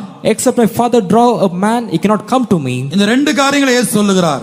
Jesus says these two things. அதனால நாளைய தினத்துல இனி உள்ள இந்த 5 நாள் முடிகிற வரையிலும், For the tomorrow's meeting and the meetings that are going to take place till the end of the 5 days, இன்றைக்கு உங்களை இழுத்து கொண்டு வந்தவர் பிதாவாய் இருந்தால், if it is the Father who has drawn you here, இயேசு சொல்லுகிறபடி ஒருவனை என் பிதா இழுத்து கொள்ளாவிட்டால் அவன் என்னிடத்திற்கு வரமாட்டான். just as Jesus said, except a man be drawn by my Father, he cannot come to me. ஒருவன் என் பிதாவின் அருளை பெறாவிட்டால் அவன் என்னிடத்துக்கு வரமாட்டான். If a man has not received the grace of my Father, he cannot come to me. அப்ப இந்த இடத்துல வந்தவங்க, ஒன்று உங்களுக்கு பிதாவின் அருள் இருக்கிறது. All the people have come here. One, you might have the grace of the Father. இரண்டாவது, நீங்களாக தற்செயலாக ஏதோ வரவில்லை. Secondly, you may not come here by chance. நீங்க ஒருவர் அப்படி நினைக்க கூடாது. None of you should think நான் like இந்த this. கூட்டத்துக்கு வந்தேன், இன்னைக்கு வந்தேன், நாளைக்கு வர முடியாது, அடுத்த நாள் பார்ப்போம், இல்ல கடைசி நாள் பார்க்கலாம். I have come to this meeting tomorrow. Today I cannot come tomorrow. Let me see in the last day or some other day. உங்களை இழுத்து கொண்டு வந்தவர் பிதா. It is the Father who had brought you here. நீங்களாக வரவில்லை. You have not come here by yourselves. ஒருவனை என் பிதா இழுத்து கொள்ளாவிட்டால், Except a man be drawn by my Father, அவன் என்னிடத்திற்கு வரமாட்டான். he cannot come to me. ஆகவே நான் வாஞ்சிப்பது, Therefore it's my desire, புதிய ஆத்துமாக்களின் கூட்டத்தை பார்க்கலாம். more than the group of new souls. புதிய ஆத்துமாக்களுக்காக தான் இந்த கூட்டங்கள் நடத்தப்படுகிறது. We conduct these meetings for the new souls. புதிய ஆத்துமாக்கள் நிரம்பி வழிய வேண்டும். New souls should overflow this place. ஆனால் புதிய ஆத்துமாக்களுக்கு எந்த விதத்திலும் நாங்கள் சளைத்தவர்கள் அல்ல என்பதை வேலூர் சென்ற விசுவாசிகள் நிரூபிக்க வேண்டும். The new believers and Velus Center should prove saying that we're not anywhere less than the new souls.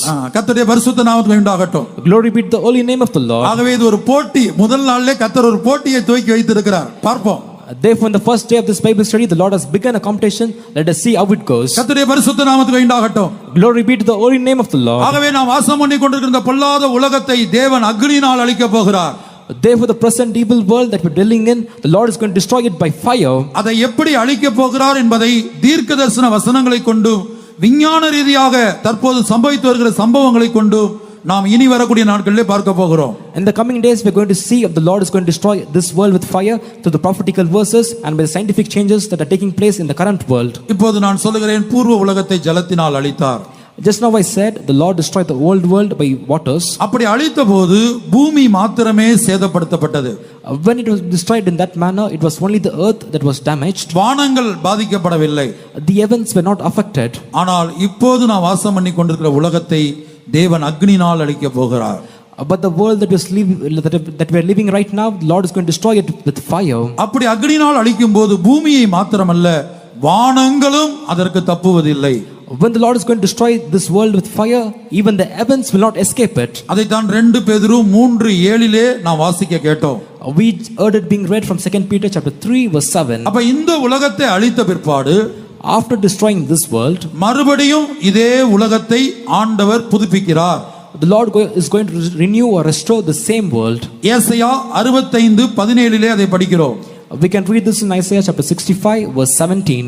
For behold, I create new heavens and a new earth, and for the former shall not be remembered, nor come into mind. இதோ நான் புதிய வானத்தையும் புதிய பூமியையும் சிருஷ்டிக்கிறேன், முந்தினவைகள் இனி நினைக்கப்படுவதும் இல்லை, மனதிலே தோன்றுவதும் இல்லை. அப்ப இதே உலகத்தை வானமும் பூமியும் எப்படி அழியப் போகிறது என்பதை நீங்கள் இனி வரக்கூடிய நாட்களில் வர வேண்டும். அப்போது நாம் அறிந்து கொள்ளலாம். If you come in the coming days, you can know as to how the Lord is going to destroy this world and this heavens. அப்ப நம்முடைய சப்ஜெக்ட் உலகத்தை குறித்து மாத்திரமல்ல, நித்தியத்தை குறித்து இந்த கூட்டங்களிலே எம்பசைஸ் பண்ணி சொல்ல வேண்டும் என்று ஆவியானவர் என்னை சொல்லி அனுப்பினார். The Spirit of God has sent to me saying not just about the end of the world, but you must teach about the eternity. தேவ ஜனங்களாகிய நாம் நித்தியத்தை குறித்து அறிந்தவர்களாக காணப்பட வேண்டும். We the children of God must know about eternity. ஆகவே நாம் வரிசைப்படி நாம் பார்ப்போம். முதல் உலகம் பூர்வ உலகம். Therefore we shall see in order the first world, the old world. அந்த உலகம் அழிந்தது. That world was destroyed. நாம் இரண்டாம் உலகத்திலே வாசம் பண்ணுகிறோம். We are living in the second world. இந்த பொல்லாத உலகத்தை தேவன் அக்னியால் அழிக்கப் போகிறார். The Lord will destroy the present evil world with fire. இதை அழித்த பிற்பாடு After destroying this, இதே உலகத்தை ஆண்டவர் மறுபடியும் புதுப்பிக்கிறார். the Lord will renew the same world. அந்த உலகத்துக்கு தான் இனி வரும் உலகம் என்று பெயர். And that world is called as the world to come. அந்த உலகம் 1000 வருட அரசாட்சி என்கிற மற்றொரு பெயரை உடையதாக இருக்கிறது. And this world is also called by different names, saying the millennial reign. இந்த இனி வரக்கூடிய உலகத்துக்கு மற்றொரு பேர் தான் 1000 வருட அரசாட்சி. The other name for the world to come is millennial reign. இந்த இடத்துல யாரெல்லாம் இயேசுவின் ரகசிய வருகையில் எடுத்துக்கொள்ளப்படுகிறீர்களோ, Those who are seen in this place will be caught up in the secret coming of Jesus. இயேசுவின் ரகசிய வருகையில் எடுத்துக்கொள்ளப்படுகிறவர்கள் மாத்திரமல்ல, Not just people will be caught up in the secret coming of Jesus. முதலாம் உயிர்த்தெழுதலிலே பங்குள்ளவர்களாக யார் மாறுகிறார்களோ, Those who become worthy to partake in the first resurrection. முதலாம் உயிர்த்தெழுதலிலே 5 வரிசைகள் காணப்படுகிறது. There are 5 orders in the first resurrection. வெளிப்படுத்தின விசேஷம் 20ஆம் அதிகாரம் 6ஆம் வசனத்திலே, In Revelation chapter 20 verse 6, முதலாம் உயிர்த்தெழுதலுக்கு பங்குள்ள 5 வரிசைக்குரியவர்கள் 1000 வருடம் இயேசுவோடு கூட இருந்து இந்த உலகத்தை அரசாள போகிறார்கள். the first 5 orders will partake in the first resurrection along with Jesus. They will reign in this world for 1000 years. கர்த்தருடைய பரிசுத்த நாமத்துக்கு உண்டாகட்டும். Glory be to the holy name of the Lord. அப்ப இனி வரும் உலகம் 1000 வருடம் காணப்படுகிறது.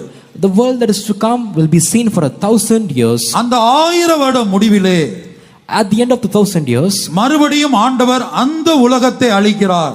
the Lord once again destroys that world. அதை 2 பேதுரு 3ஆம் அதிகாரம் 12ஆம் வசனத்திலே படிக்கிறோம். We can read this in 2 Peter chapter 3 verse 12. Looking for and hasting unto the coming of the Lord of God, wherein the heavens being on fire shall be dissolved, and the elements shall melt with fervent heat. தேவனுடைய நாள் சீக்கிரமாய் வரும்படிக்கு மிகுந்த ஆவலோட காத்திருங்கள். அந்த நாளில் வானங்கள் வெந்து அழிந்து பூதங்கள் எரிந்து உருகிப்போம். தேவனுடைய நாள் என்று இங்கே படிக்கிறோம். We can read here saying the day of God. தேவனுடைய நாள் என்றால் என்ன? What is the day of God? வேதத்தில் 3 முக்கியமான நாட்கள் இருக்கிறது. In the word of God there are 3 important days. தேவ ஜனங்கள் இது ஒரு வேத பாட கூட்டமாக இருக்கிறபடினால் அதை தெளிவாக அறிந்திருக்க வேண்டும்.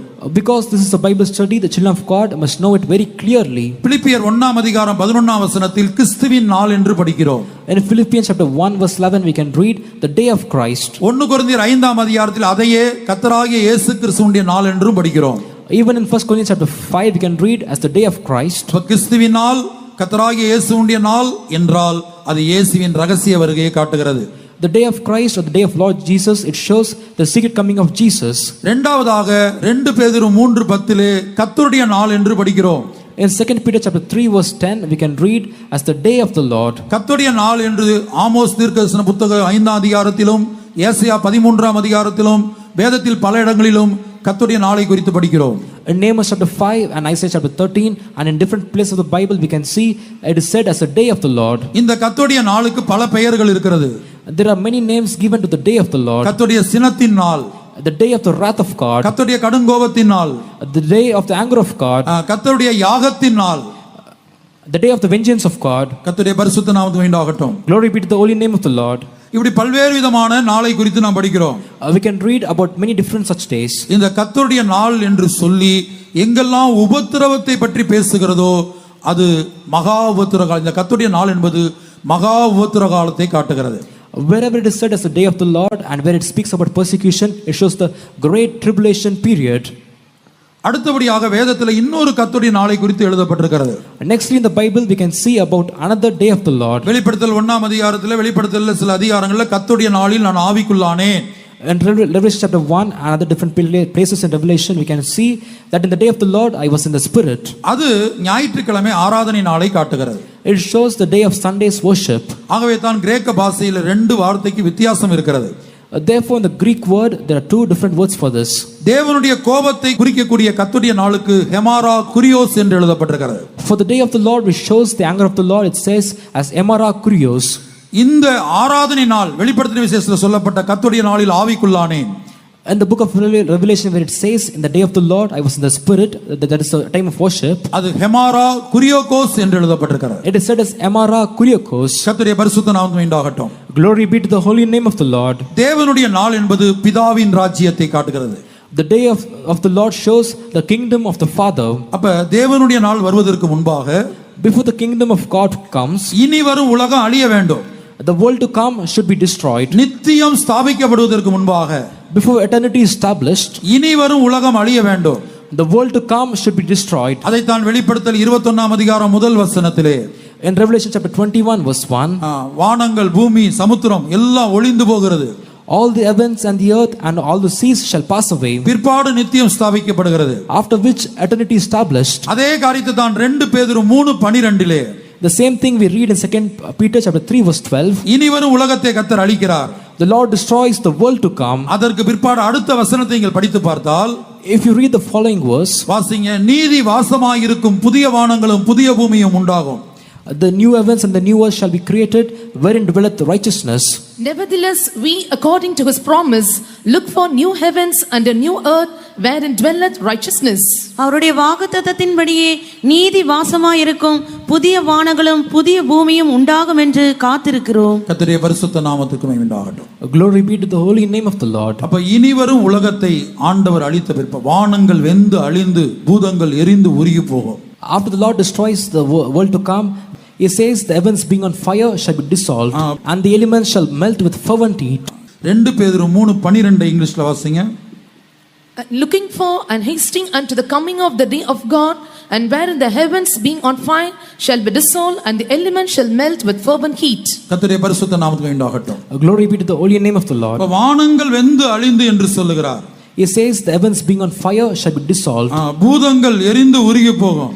and the elements shall melt with fervent heat. கர்த்தருடைய பரிசுத்த நாமத்துக்கு உண்டாகட்டும். Glory be to the holy name of the Lord. அப்ப அதற்கு பிற்பாடு தான் நீதி வாசமாய் இருக்கக்கூடிய பிதாவின் ராஜ்யம் என்று அழைக்கப்படக்கூடிய நித்தியம் ஸ்தாபிக்கப்படுகிறது. Only after this the new heavens or the kingdom of Father wherein dwelleth righteousness is established. இப்போது நாம் நித்தியத்தை குறித்து தியானிக்க போகிறோம். Now we are going to meditate about eternity. நித்தியத்திலே 2 விதமான வாசஸ்தலங்கள் இருக்கிறது. In eternity there are 2 different places of dwelling. ஒன்று நித்திய காலமாக அக்னி பற்றி எரியக்கூடிய நித்திய நரகம். One hell where fire burns for everlasting.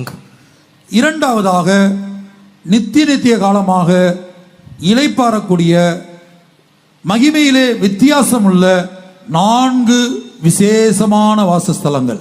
Secondly, 4 different dwelling places which are different in glories, which is a place of eternal rest. முதலாவது நித்தியம் என்றால் என்ன? Firstly, what is eternity? மனித கண்களால் காணப்பட முடியாத, மாம்ச கண்களால் காணப்பட முடியாத ஒரு அனுபவம் தான் நித்தியம். Whatever is not seen by the human eyes, whatever is not seen by the physical eyes, those experiences are eternity. இப்போ இந்த மைக்கை நாம் கண்களால் பார்க்கலாம். We can see this mic with our eyes. இந்த டேபிளை கண்களால் பார்க்கலாம். We can see this table with our eyes. நான் உங்களை கண்களால் பார்க்கலாம். I can see you with my eyes. நீங்கள் என்னை கண்களால் பார்க்கலாம். You can see me with your eyes. அதேபோல நான் என்னுடைய சரீரத்தை கண்களால் பார்க்கலாம். Even so, I can see my body with my eyes. இவை எல்லாமே அனித்தியம். All of this are temporal. இவை எல்லாமே அனித்தியம் என்றால் அழிந்து போகக்கூடியது. When we say temporal, all of these shall be destroyed. ஆனால் அதே வேளையில் at the same time, தேவனை மாம்ச கண்களால் பார்க்க முடியாது. We cannot see God with our physical eyes. சீயோனை மாம்ச கண்களால் பார்க்க முடியாது. We cannot see Zion with the physical eyes. புதிய எருசலேமை மாம்ச கண்களால் பார்க்க முடியாது. We cannot see Jerusalem with physical eyes. தேவனுடைய சிங்காசனத்தை மாம்ச கண்களால் பார்க்க முடியாது. We cannot see the throne of God with our physical eyes. மாத்திரமல்ல, Not only that, நம் சரீரத்திலே ஒரு ஆவி இருக்கிறது, ஒரு ஆத்துமா இருக்கிறது. in our body there is a spirit and there is a soul. இந்த ஆவியும் ஆத்துமாவும் விலையேற பெற்றதாக இருக்கிறது. This spirit and soul is very precious. இந்த ஆவியையும் நம்முடைய ஆத்துமாவையும் நம்முடைய மாம்ச கண்களால் பார்க்க முடியாது. We cannot see the spirit and soul with our physical eyes. ஆகவே இந்த புறமான சரீரம் அனித்தியம். Therefore this outer body is temporal. நமக்குள்ளே வைக்கப்பட்டிருக்கிற ஆவி ஆத்துமாவோ நித்தியம். The spirit and soul kept within us is eternal. இதைத்தான் 2 கொரிந்தியர்ல வாசிக்கும்போது We can read this in 2 Corinthians. காணப்படுகிறவைகள் அனித்தியமானவைகள், Those which are seen are temporal, காணப்படாதவைகளோ நித்தியமானவைகள். but the things which are not seen are eternal. 2 கொரிந்தியர் 4 அதிகாரம் 18 வசனம். 2 Corinthians chapter 4 verse 18. And while we look on not on the things which are seen, but the things which are not seen, for the things which are seen are temporal, but the things which are not seen are eternal. ஏனெனில் காணப்படுகிறவைகள் அநித்தியமானவைகள், காணப்படாதவைகளோ நித்தியமானவைகள். நீங்கள் கண்களால் பார்க்கக்கூடிய அது UK பட்டணமா இருக்கட்டும், Tokyo பட்டணமா இருக்கட்டும், twin டவர்ஸா இருக்கட்டும், இந்த உலகத்தில் உள்ள கண்களால பார்க்கக்கூடிய பிரம்மாண்டமான காரியங்கள் அழிந்து போகும். Whether it may be the city of UK or the Tokyo city or any spectacular city in the world which you can see with your eyes, all of it shall be destroyed. இந்த உங்களுடைய கண்களுக்கு எதெல்லாம் பிரம்மாண்டமாய் காட்சியளிக்கிறதோ, Whatever is seen as wondrous or spectacular in your eyes, மாம்ச கண்களால் நீங்கள் எதையெல்லாம் பார்க்க முடிகிறதோ, whatever you can see with your physical eyes, அவையெல்லாம் அழிந்து போகும். all of it shall be destroyed. நம்முடைய சரீரமும் அழிந்து போய்விடும். Even our body shall be destroyed. ஆகவே தேவன் நமக்குள்ளே ஒரு விலையேறப்பெற்ற அழியாத நித்தியமான ஆவி ஆத்துமாவை வைத்திருக்கிறார். Therefore the Lord has kept an eternal, incorruptible and precious spirit and soul within us. கர்த்தருடைய பரிசுத்த நாமத்துக்கு உண்டாகட்டும். Glory be to the holy name of the Lord. சரி, நித்தியம் முதலாவது எங்கே? Firstly, eternity, where is it? நித்தியத்தை ஆண்டவர் முதலாவது ஒரு மனிதனுடைய உள்ளத்தில், இருதயத்தில் வைத்திருக்கிறார். Firstly, the Lord has placed eternity in a man's heart or within a man. பிரசங்கி 3 அதிகாரம் 11 வசனத்தில், Ecclesiastes chapter 3 verse 11. தமிழ் வேதத்திலே உலகத்தை உள்ளத்திலே வைத்திருக்கிறார் என்று எழுதப்பட்டிருக்கிறது. In the Tamil Bible it says the Lord has kept the world in the heart. ஆனா எபிரேய பாஷையிலே, பழைய ஏற்பாடு எபிரேய பாஷையிலிருந்து மொழிபெயர்க்கப்பட்டது. The Old Testament was translated from the Hebrew language. எபிரேய பாஷையிலே அது நித்தியம் என்கிற அர்த்தத்திலே இருக்கிறது. In the Hebrew tongue it is with the meaning saying eternity. பிரசங்கி 3 அதிகாரம் 11 வசனம். Ecclesiastes chapter 3 verse 11. He hath made everything beautiful in his time, also he hath set the world in their heart, and so that no man can find out the work of God maketh from the beginning to the end. அவர் சகலத்தையும் அதினதின் காலத்திலே நேர்த்தியாக செய்திருக்கிறார், உலகத்தையும் அவர்கள் உள்ளத்திலே வைத்திருக்கிறார். ஆதலால் தேவன் ஆதி முதல் அந்த மட்டும் செய்து வரும் கிரியையை மனுஷன் கண்டுபிடியான். இங்கே உலகத்தை அவர்களுடைய உள்ளத்திலே வைத்திருக்கிறார் என்று அல்ல, நித்தியத்தை அவருடைய உள்ளத்திலே வைத்திருக்கிறார். It is not that he has kept the world in their heart, it is he has placed eternity in their heart. இப்ப தேவன் யாரையும் பலவந்தப்படுத்துவதில்லை. The Lord does not force anyone. இதோ உனக்கு முன்பாக ஜீவனையும் மரணத்தையும் வைக்கிறேன். Behold, I keep life and death before you. இதோ உனக்கு முன்பாக கேட்டுக்கு போகிற வாசல் இருக்கிறது, ஜீவனுக்கு போகிற வாசல் இருக்கிறது. Behold, before you is the way of destruction and the way that goes towards life. இந்த உலகத்திலே மனம் போல ஜீவித்து நரகத்துக்கும் போகலாம், பக்தியாய் ஜீவித்து பரலோகத்துக்கு ஆயத்தப்படலாம். In this world you can live as you please and go to hell, or you can live a godly life and go to heaven. Eden தோட்டத்திலேயே ஆதி மனிதனை தேவன் பலவந்தப்படுத்தவில்லை. Right from the Garden of Eden, God did not force the first man. இந்த கனியை புசிக்க கூடாது, Do not eat this fruit. புசிக்கிற நாளில் நீ சாகவே சாவாய். In the day that you eat, you shall die. தேவன் நினைத்திருந்தால், If the Lord had thought, ஏவாள் அந்த கனியை பறிக்க போகும்போது கையை முடமாக்கி இருக்கலாம். when Eve was going to pluck the fruit, he could have maimed her hand. இல்ல வேறு விதங்கள் அவளை பயமுறுத்தி இருக்கலாம், Or in different ways, he could have threatened her. தடுத்து இருக்கலாம். He could have stopped her. அதை அவர் செய்யவில்லை. But he did not do it. என்றால் ஒவ்வொரு மனிதனுக்கும் சுயாதீனத்தை கொடுத்திருக்கிறார். The reason is Lord has given free will to every single man. தெரிந்தெடுக்கக்கூடிய உரிமையை தேவன் நமக்கு விட்டு கொடுக்கிறார். The Lord gives us the right of choosing. கர்த்தருடைய பரிசுத்த நாமத்துக்கு உண்டாகட்டும். Glory be to the holy name of the Lord. ஆகவே நித்தியம் நம்முடைய இருதயத்தில் இருக்கிறது முதலாவது. Therefore, firstly, eternity is seen in our heart. நாம் இருதயத்திலே தீர்மானித்து, இருதயத்திலே வாஞ்சித்து, நாம் பரலோக ராஜ்யத்துக்கு இயேசுவை போல மாறி சீயோனாக எருசலேமாகவும் மாறலாம். In our heart, we can decide to become like Jesus and to become partake in the heavenly kingdom, that's New Jerusalem and Zion. இல்லை, இருதயத்திலே வாஞ்சித்து பாவத்தை, இன்னும் பல்வேறு காரியங்களை, உலகத்தை, மாம்சத்தை, பல்வேறு காரியங்களை வாஞ்சித்து அதன்படி ஒரு துன்மார்க்கமான வாழ்க்கை வாழ்ந்து நரகத்துக்கும் போகலாம். Or you can decide after sin, the world and the flesh, and live an ungodly and wicked life and go to hell because of it. ஆகவே பூமியிலே நாம் உயிரோடு இருக்கும்போதே, Therefore, while we are still alive in this world, நித்திய ராஜ்யத்துக்கு நாம் ஆயத்தப்படுகிறோமா? are we being prepared for the eternal kingdom? அல்லது நித்திய நரகத்துக்கு ஆயத்தப்படுகிறோமா? Or are we being prepared for the eternal hell? தெரிந்தெடுக்கக்கூடிய உரிமையை கர்த்தர் மனிதனுக்கு விட்டு கொடுக்கிறார். The right of choosing the Lord has given to man. கர்த்தருடைய பரிசுத்த நாமத்துக்கு மகிமை உண்டாகட்டும். Glory be to the holy name of the Lord. இன்றைய தினத்திலே நித்திய நரகம், In today's day, we can see about eternal hell. இயேசு சொல்லுகிறார், என் பிதாவின் வீட்டில் अनेक வாசஸ்தலங்கள் இருக்கிறது. Jesus says, in my father's house are many mansions. யோவான் 14ஆம் அதிகாரம் 2ஆம் வசனத்திலே இதை படிக்கிறோம். We can read this in the Gospel of John chapter 14 verse 2. மகிமையிலே வித்தியாசமான 4 விலையேறப்பெற்ற வாசஸ்தலங்கள் பிதாவின் வீடு என்று அழைக்கப்படுகிற பரலோகத்தில் இருக்கிறது. In the heaven which is called as the Father's house, we can see 4 different places which have 4 different glories. பரலோகத்தில் ஹெவன்ல பிதாவினுடைய அந்த பிதாவின் வீடு என்று அழைக்கப்படக்கூடிய பரலோகத்தில், In the heaven which is called as the Father's house, அதிலே 4 வித்தியாசமான வாசஸ்தலங்கள். we can see 4 different places. ஒன்றுக்கொன்று மகிமையிலே வித்தியாசம். Each one is different to each other in glory. 3 வாசஸ்தலங்களின் பெயரை வெளிப்படுத்தல் 21ஆம் அதிகாரம் முதல் 2 வசனங்கள்ல படிக்கிறோம். In the book of Revelation chapter 21 and the first 2 verses, we can read about 3 of these dwelling places. புதிய பூமி, A new earth, புதிய வானம், a new heaven, புதிய எருசலேம். and new Jerusalem. இனி வெளிப்படுத்தல் 14ஆம் அதிகாரம் முதல் வசனத்திலும், In the book of Revelation chapter 14 verse 1 132ஆம் சங்கீதத்திலும் and Psalm 132, சியோனை குறித்து படிக்கிறோம். we read about Zion. 132ஆம் சங்கீதம் 13-14 வசனங்களிலே, In Psalm 132 verses 13 and 14, அண்ட சராசரங்களையும் படைத்த சர்வ வல்லமையுள்ள தேவன் வாசம் பண்ணும்படியாக விரும்பி தெரிந்து கொண்ட இடம்தான் Zion. the Lord God who created all the universe, the Almighty God, the place that He decided after to dwell in is Zion. மூல பாஷையிலே வேத வல்லுநர்கள் அதுக்கு விளக்கம் கொடுக்கும்போது, இச்சித்து தேவன் தெரிந்தெடுத்த இடம், மலையாள மொழிபெயர்ப்புல இச்சித்து தெரிந்தெடுத்த இடம் என்று எழுதப்பட்டிருக்கிறது.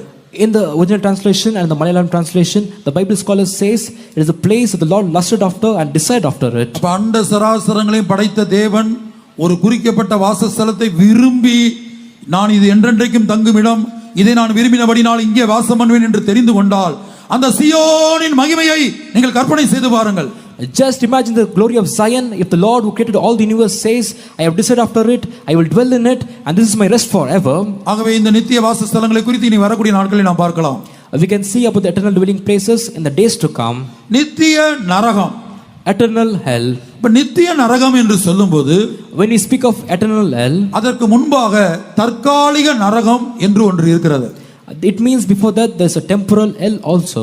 நீங்கள் வேதத்தை கவனமாய் படித்தால், If you read the Bible carefully, புதிய ஏற்பாட்டில் in the New Testament, தற்காலிக நரகத்துக்கு யாரெல்லாம் போவார்கள் என்று இயேசு பிரசங்கித்திருக்கிறார். Jesus has preached as to who will go into the temporal hell. அதே இயேசு The same Jesus நித்திய நரகத்துக்கு யாரெல்லாம் போவார்கள் என்று பிரசங்கித்திருக்கிறார். has also preached saying as to who will go into the eternal hell. மத்தேயு 24ஆம் அதிகாரத்திலே, In Matthew chapter 24, ஏற்ற வேளையில் தன்னுடைய வேலைக்காரனுக்கு போஜனம் கொடுக்காமல், he who does not give meat to his servant in due season, என்னுடைய எஜமான் வர நாள் செல்லும் என்று சொல்லி, saying it will be days before my master comes, அந்த வேலைக்காரர்களை அடித்து குடித்து வெறித்து இப்படி ஜீவிக்கக்கூடியவர்கள், அந்த வேலைக்காரர்களுக்கு ஏற்ற வேளையில ஆகாரத்தை கொடுக்காதவர்கள் புறம்பான இருள தள்ளப்படுவார்கள். those who do not give meat to the servants in the due season, but instead waste his time in drinking and revelings, such people shall be cast into outer darkness. அதே இயேசு மத்தேயு 25ஆம் அதிகாரத்தில், The same Jesus in Matthew chapter 25, நித்திய நரகத்திலே யார் தள்ளப்படுவார்கள் என்பதை பிரசங்கித்திருக்கிறார். he preached as to who will go into eternal hell. மத்தேயு 25ஆம் அதிகாரம் 41 முதல் நீங்கள் படித்து பார்த்துக் கொள்ளுங்கள்.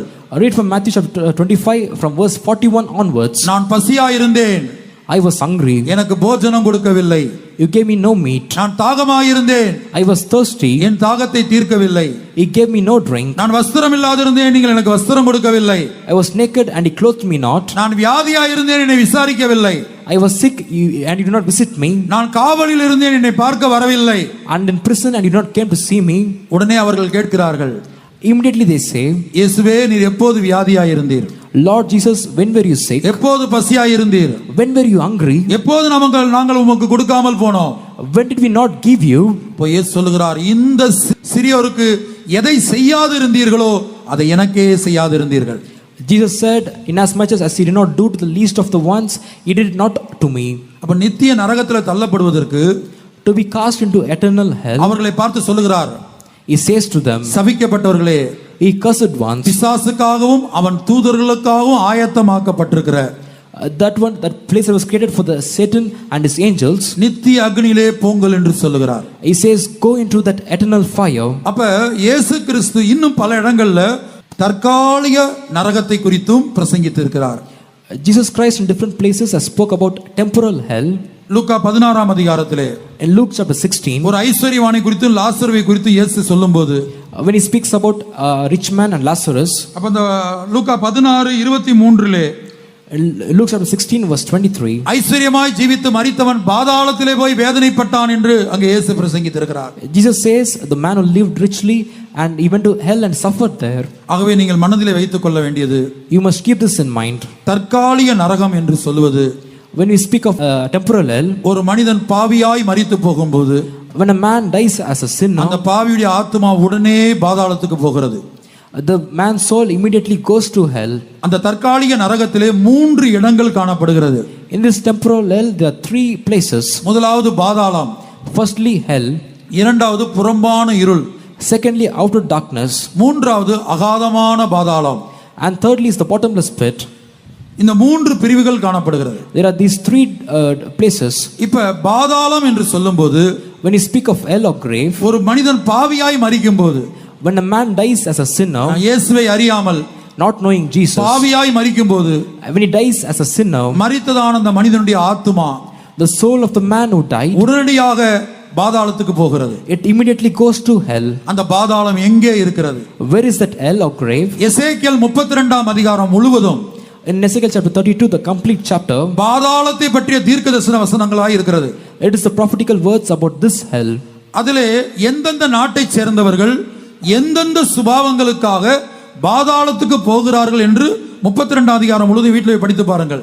Go to your homes and read Ezekiel chapter 32 and you can see as to people from which countries go to that place and for which characters they go to that hell. இந்த தற்காலிக நரகத்திலே 3 இடங்கள், அதை மனதில் வைத்துக் கொள்ளுங்கள். Keep this in your mind. In this temporal hell there are 3 places. பாதாளம், Hell. இந்த புறம்பான இருளுக்கு யார் போகிறார்கள்? Who will go into outer darkness? இப்ப இயேசுவை ஏற்றுக்கொண்டு After accepting Jesus, விசுவாசிகளாய் வந்து, after being as believers, ஊழியர்களாய் வந்து, after becoming servants of God, ஒருவேளை if by chance பின்மாற்றத்திலே and if they backslide, மரிக்கிற வேளையில், at the time of death, மரண தருவாயில், at the point of death, கர்த்தர் யார்? who is God? தேவன் யார்? Who is the Lord? அவர் எங்கே?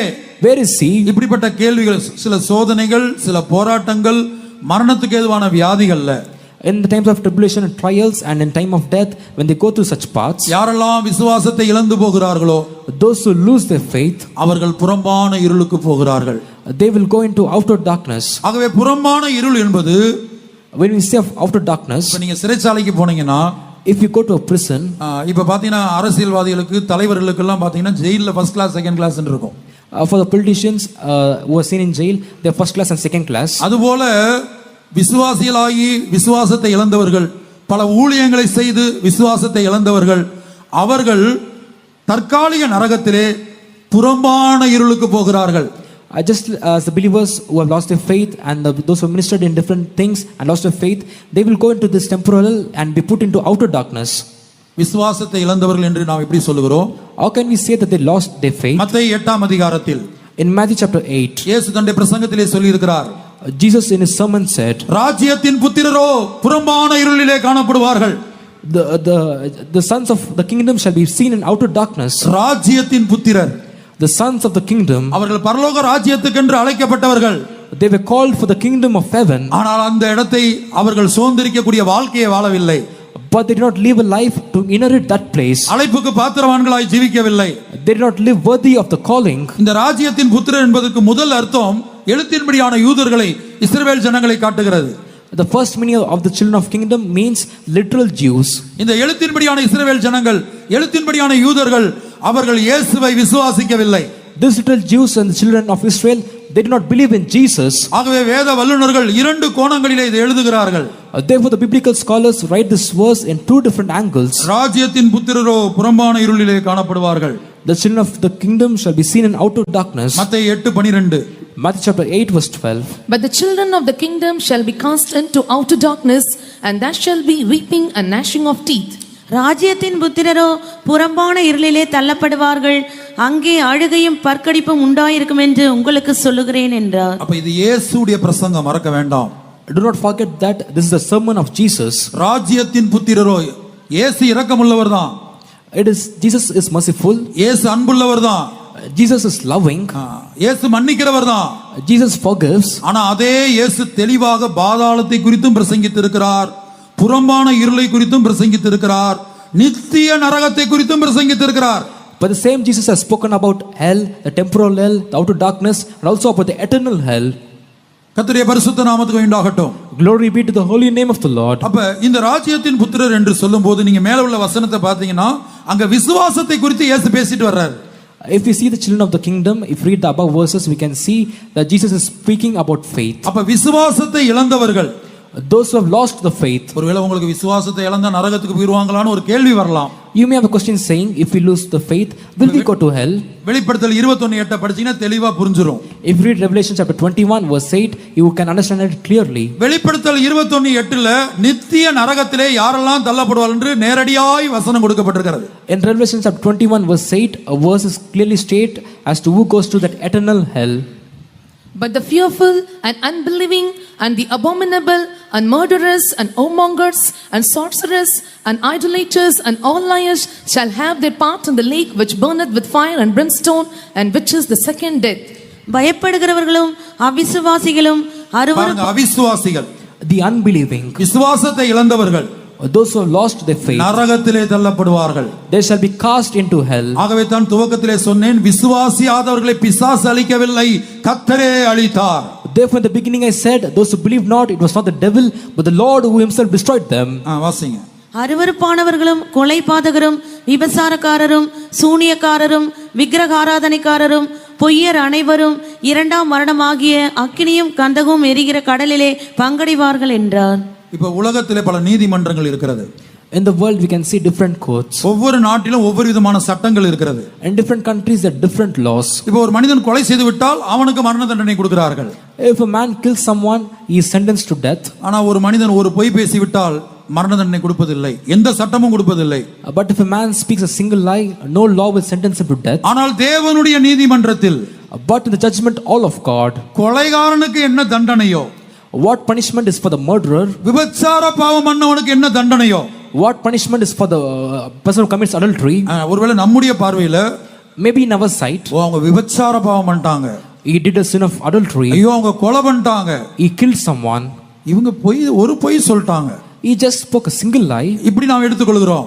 we take it as this. ஆனால் தேவனுடைய நீதிமன்றத்தில், But in the court of God, கொலைகாரன் எந்த இடத்துல இருப்பானோ அவனுக்கு என்ன தண்டனையோ, the place where a murderer will be and the punishment that he will undergo, விபச்சார பாவம் பண்ணவனுக்கு என்ன தண்டனையோ அவன் நரகத்துல எங்க இருப்பானோ, the man who is an adulterer, the place where he will be and what punishment he will undergo, அதே தண்டனை தான் ஒரு பொய் பேசுறவங்களுக்கும்.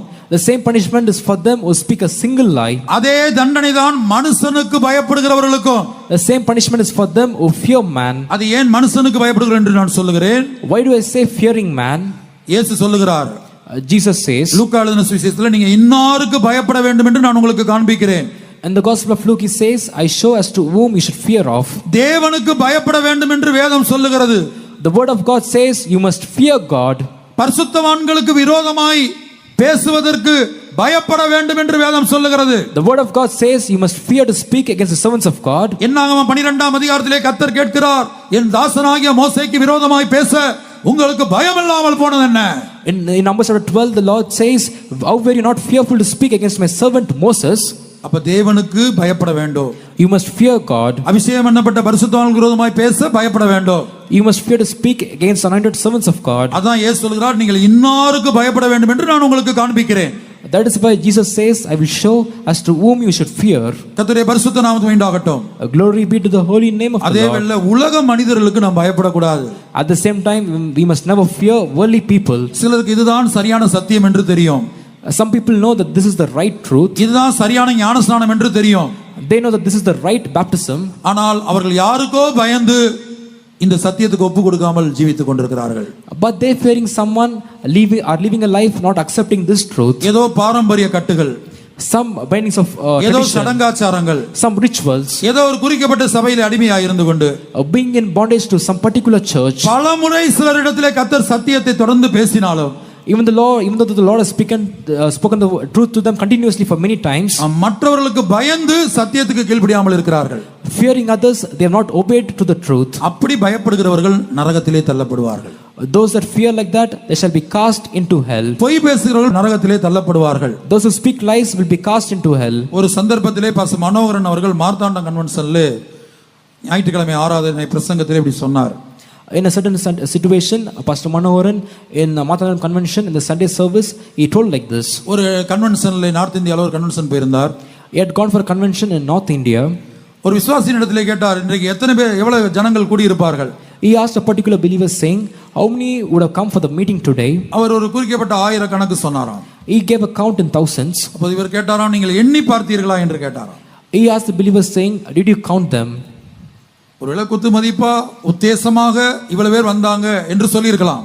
He might have given a count approximately. அவர் அப்படி சொல்ல. But he did not say like ஒரு that. குறிக்கப்பட்ட number சொல்லி இவ்வளவு பேர் வந்தாங்கன்னு சொன்னார். He told a particular number and told such number of people have come. அப்ப நீங்க எண்ணி பார்த்தீங்களா என்று கேட்டார். The pastor asked, did you count? உடனே இவர் சொல்ல, நான் எண்ணி பார்க்கவில்லை என்று சொன்னார். He immediately said, I did not count. அப்ப பாஸ்டர் மனோகரன் சொன்னார், அதுவும் நம்முடைய வாழ்க்கையில் நாம் பேசுற பொய் தான். Then Pastor Manoharan said, even that is a lie that we speak in our life. கர்த்தருடைய பரிசுத்த நாமத்துக்கு உண்டாகட்டும். Glory be to the holy name of the Lord. இது போல நம்முடைய அனுதின வாழ்க்கையில நம்மையும் அறியாமல் பொய் பேசுகிறோம்.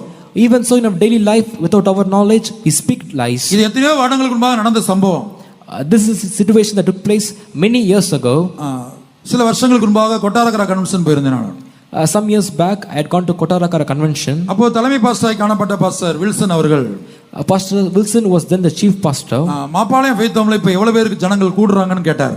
He asked me how many people gather for service in Mappalayam Faith Home. நான் மாறி போய் ஒரு மாசத்துக்குள்ள தான் இருக்கும். It was just 1 month after he got transferred to that place. அவை முன்னாடி உள்ள பரிசுத்தவான்க சொன்ன கணக்க வச்சு ஒரு 500 பேர் கூடுவாங்கன்னு சொல்லிட்டேன். With the count that the previous servant of God had told me, I told him around 500 people gathered there. அந்த கன்வென்ஷன் முடித்து திருப்பி வரும்போது ஆவியானவர் என்கிட்ட இந்த பிரசங்கத்தை ஞாபகத்துல கொண்டு வந்தார். While I was returning from the convention, the Spirit of God brought this message to my mind. அப்ப நம்ம பொய் சொல்லிவிட்டோம்.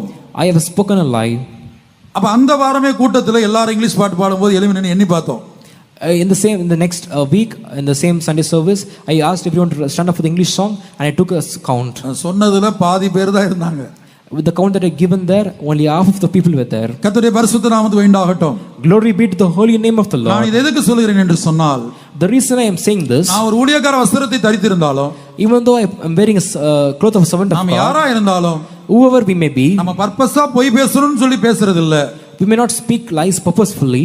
நம்மை அறியாமல் ஏதோ பேசி விடுகிறோம். Without our knowledge, we speak something. இப்படிப்பட்ட பொய்யரும் நரகத்திலே தள்ளப்படுவார்கள். Even such liars shall be cast into hell. அப்ப நமக்கு இதை கேட்கும் போதே பயமா இருக்கலாம். When we hear this, we may be afraid. அப்படியே பேதுரு கேட்டது போல நீங்க கேட்கலாம், அப்படி ஆனால் யார் ரட்சிக்கப்படக்கூடும்? Just like Peter asked, we can say, who then can be saved? இயேசு பிரசங்கித்த போது பேதுருக்கு சந்தேகம் வந்தது, ஆண்டவரே இப்படிலாம் நீங்க பிரசங்கம் பண்றீங்களே, அப்படி ஆனால் யார் ரட்சிக்கப்படக்கூடும்? When Jesus preached, Peter had a doubt saying, Lord, you preach so many things like this. If it be so, who then can be saved? உடனே இயேசு சொன்னார், மனுஷரால் இது கூடாததுதான். Then Jesus replied saying, for with man it is impossible, தேவனால் எல்லாம் கூடும். but with God all things are possible. அப்ப நாம் என்ன செய்ய வேண்டும்? Therefore what must we do? தினந்தோறும் கல்வாரியை நோக்கி பார்க்கணும். Every day we must look unto Calvary. தினந்தோறும் நம்முடைய பாவங்களை அறிக்கிட வேண்டும். Every day we must confess our sins. தினந்தோறும் பாவ மன்னிப்புக்காக இயேசுவின் ரத்தம் நம்மேல் விழும்படியாய் காத்திருக்க வேண்டும். Every day we must tarry for the blood of Jesus to fall upon us for the forgiveness of our sins. ஒவ்வொரு நாளும் படுக்கைக்கு போவதற்கு முன்பாக Every day before going to the bed, ஆண்டவரே, நான் அறிந்தோ அறியாமலோ செய்த எல்லா பாவங்களையும் இயேசுவின் பரிசுத்த ரத்தமே என்னை மன்னிக்கணுமேன்னு கேட்கணும். we must pray saying, Lord, forgive all my sins that I have committed with my knowledge and without my knowledge. Let the blood of Jesus forgive me. மத்தேயு 26:28 பாவ மன்னிப்பை கொடுக்கும்படியாய் சிந்தப்பட்ட ரத்தம் இயேசுவின் ரத்தம். In Matthew chapter 26 verse 28, the blood that was shed for the forgiveness of our sin is the blood of Jesus. இந்த பாவத்தை தான் நான் கழுவுவேன், Only this sin will I wash. இதை நான் கழுவ மாட்டேன். I will not wash this. ஒருவேளை மனிதர்கள் சொல்லுவார்கள், People may say that. சில வேளை தேவனுடைய ஊழியக்காரங்களும் சொல்லுவாங்க, Even servants of God may say like that. இதை எனக்கு மன்னிக்கவே முடியாது. I can never forgive this. ஒருவேளை சொல்லலாம். They may say like that. ஆனால் இயேசுவின் ரத்தம் But the blood of Jesus, எந்த பாவத்தையும் any sin, நான் இதை மன்னிப்பேன், இதை மாத்திரம்தான் கழுவுவேன், இதை என்னால் கழுவ முடியாது என்று சொல்வதே இல்லை.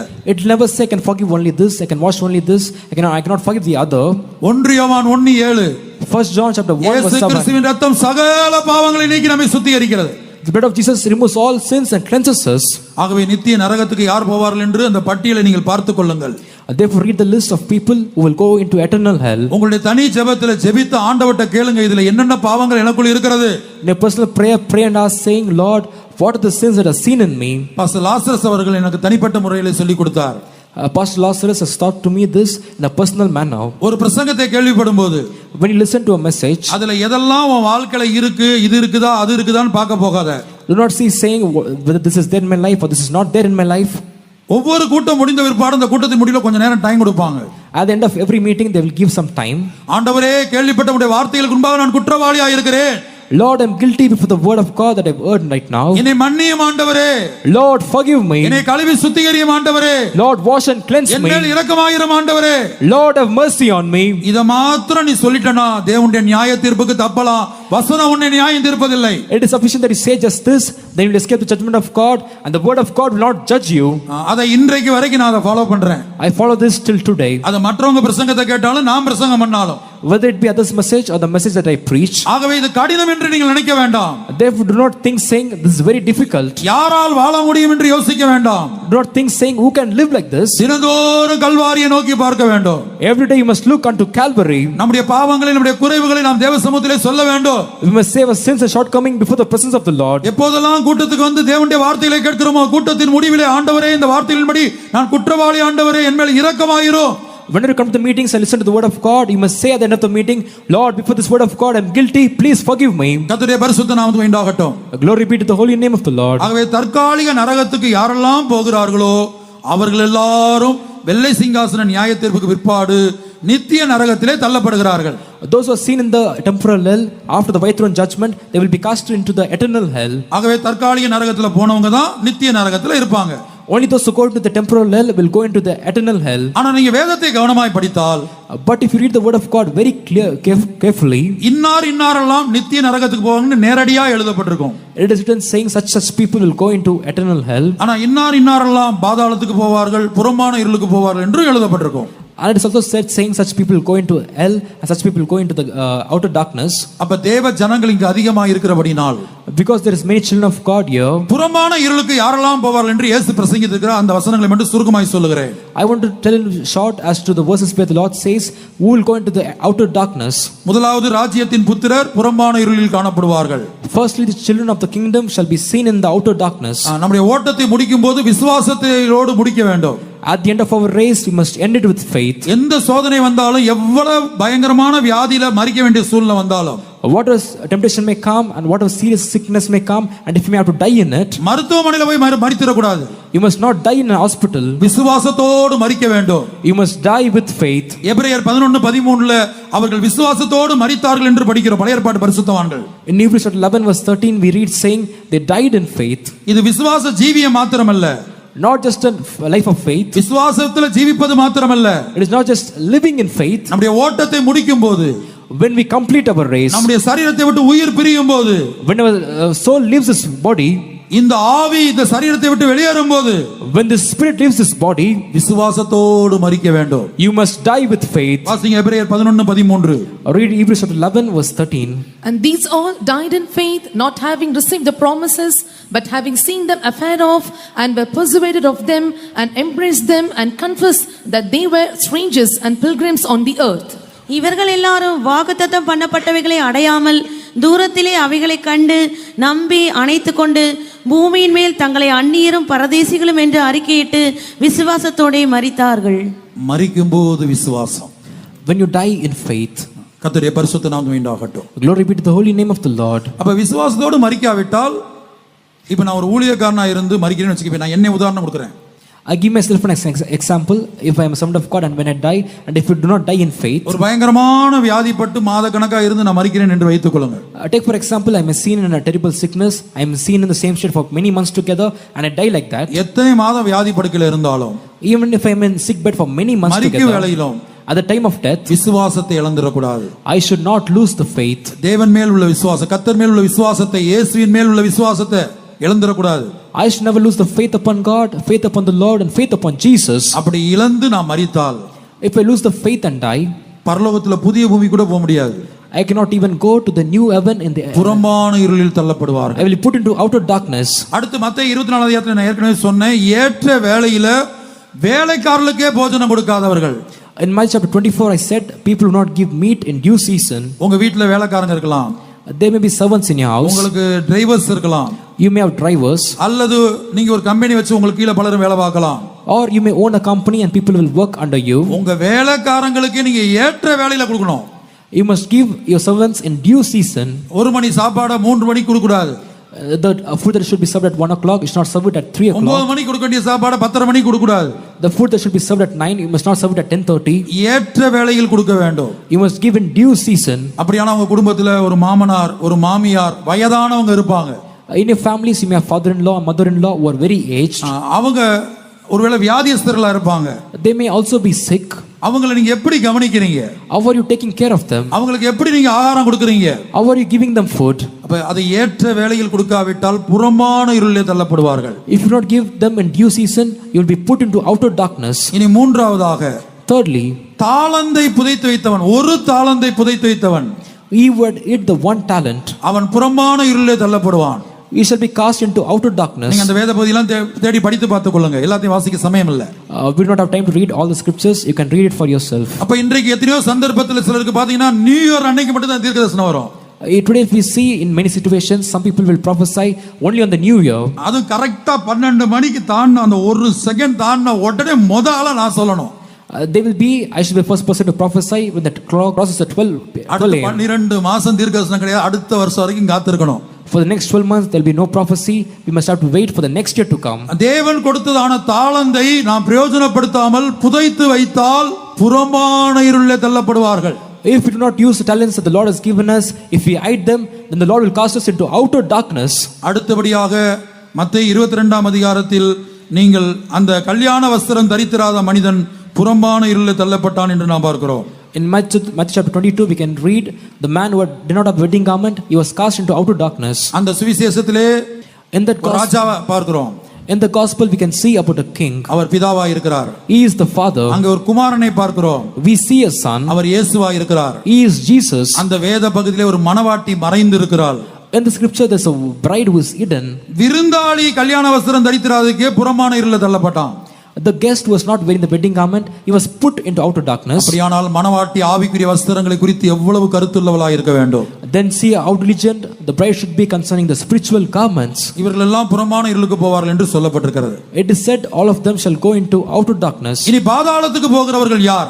Then who will go into the bottomless pit? எசேக்கியேல் 32 அதிகாரத்தில் In Ezekiel chapter 32, புறம்பான அழகுக்கு முக்கியத்துவம் கொடுக்கிறவர்கள், those who give importance to outer beauty, புறம்பான அழகுக்கு யாரெல்லாம் உலக அழகி யாரெல்லாம் காணப்படுறாங்களோ, நான் பெரிய அழகியா மாறணும், மற்றவங்களை பார்க்கணும் அழகா இருக்கணும், those who want to become beautiful than the others, those are seen as the world beauties. எசேக்கியேல் 32 அதிகாரத்தில் In Ezekiel chapter 32, மற்றவர்களை பார்க்கல நீ அழகில் சிறந்தவளோ, are you better than others in beauty? நீ இறங்கி பாதாளத்தில் கிட, விருத்த சேதனமில்லாதவரிடத்தில் கிட.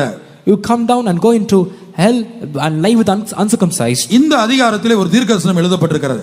In this chapter, there's a prophecy. அந்த தீர்க்கதரிசனம் என்னவென்றால், What is the prophecy? அதாவது பாதாளத்திலே இருக்கக்கூடிய மனிதன் A man who is in hell, எகிப்திலே ஜீவிக்கக்கூடிய மனிதனோடு to a man who is living in Egypt. அந்த அதிகாரம் எகிப்துக்கு உரைக்கப்பட்ட தீர்க்கதரிசனம். This chapter is a prophecy against Egypt. எசேக்கியேல் 32 அதிகாரம் Ezekiel chapter 32. 21 வசனத்துல In verse 21, நீங்கள் பாதாளத்தின் நடுவிலிருந்து அவனோடு பேசுவார்கள் என்று படிக்கிறோம். it is said they shall call unto him out of the midst of the hell. பாதாளத்தில் போன மனிதர்கள், Those who have gone to hell, பாதாளத்திலே இருக்கக்கூடிய ஆத்துமாக்கள் the souls that are in hell, எகிப்திலே ஜீவிக்கிற ஜனங்களோடு பேசுவார்கள் என்று தீர்க்கதரிசனம் உரைக்கப்பட்டிருக்கிறது. the prophecy says they shall speak to them who are seen in Egypt. உங்கள் கரத்திலே ஒரு படத்தை பார்க்கிறீர்கள். In the picture chart, you can see a picture. மூன்றாவது கட்டத்திலே In the third block, ரஷ்யாவிலே Siberia என்கிற இடத்திலே in a place called Siberia in Russia, doctor அசாக்கோ என்கிற ஒரு விஞ்ஞானியின் தலைமையிலே, ஒரு குழுவின் தலைமையிலே ஒரு ஆராய்ச்சி நடத்தப்பட்டது. under the leadership of Dr. Asako, there was a research conducted there. அந்த விஞ்ஞானியுடைய படத்தை அந்த படத்திலே பார்க்கறீங்க. In the picture chart, you can see the picture of that particular scientist. 14.5 kilometre தூரத்துக்கு ஒரு ட்ரில்லிங் மிஷினை வைத்து துளையிட்டு கொண்டே போனார்கள் பூமியின் தாழ்விடங்கள்ல. They continue to drill in the lower part of the earth up to a distance of 14.5 kilometers. எசேக்கியேல் 32 அதிகாரத்தில் பாதாளம் எங்கே இருக்கிறது என்று எசேக்கியேல் 32 அதிகாரத்தில் சொல்லப்பட்டிருக்கிறது. பூமியின் தாழ்விடங்களிலே பாதாளம் இருக்கிறது. In Ezekiel chapter 32, it is said as to where the hell is in the lowest part of the earth. அப்படி துளையிட்டு கொண்டே போனபோது When they continue to drill, ஒரு குறிக்க 14.5 கிலோமீட்டருக்கு மேலே அது உள்ளே போக முடியவில்லை. after 14.5 kilometers, they could not drill deeper. ஒரு சக்தி வாய்ந்த ஒரு மைக்ரோஃபோனை உள்ளே அனுப்பினார்கள். They let down a powerful microphone. அதிலே அதை வெளியே எடுத்தபோது When they took it out, பல்வேறு விதமான சத்தம் கேட்டது. they could hear different noises. ஒவ்வொரு மனிதனும் தன்னுடைய சொந்த தாய் மொழியிலே, தாய் பாஷையிலே, Every man in his mother tongue, ஐயோ ஐயோ என்று புலம்பக்கூடிய ஒரு பெரிய சத்தம் உண்டானது. they could hear the voice of lamentation saying, "Woe, woe." கர்த்தருடைய பரிசுத்த நாமத்துக்கு உண்டாகட்டும். Glory be to the holy name of the Lord.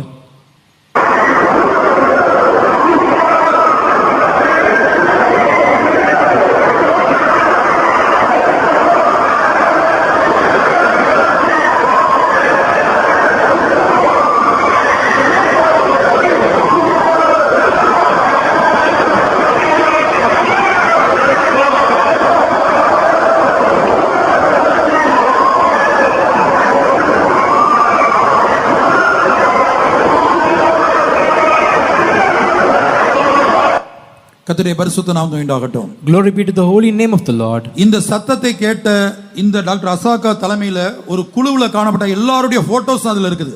You can see the group that was under the leadership of Asako in the picture chart that is given to you. இவர்கள் பயத்திலே நடுங்கி எத்தனையோ நாட்கள் இவர்களுக்கு தூக்கம் வரவில்லை.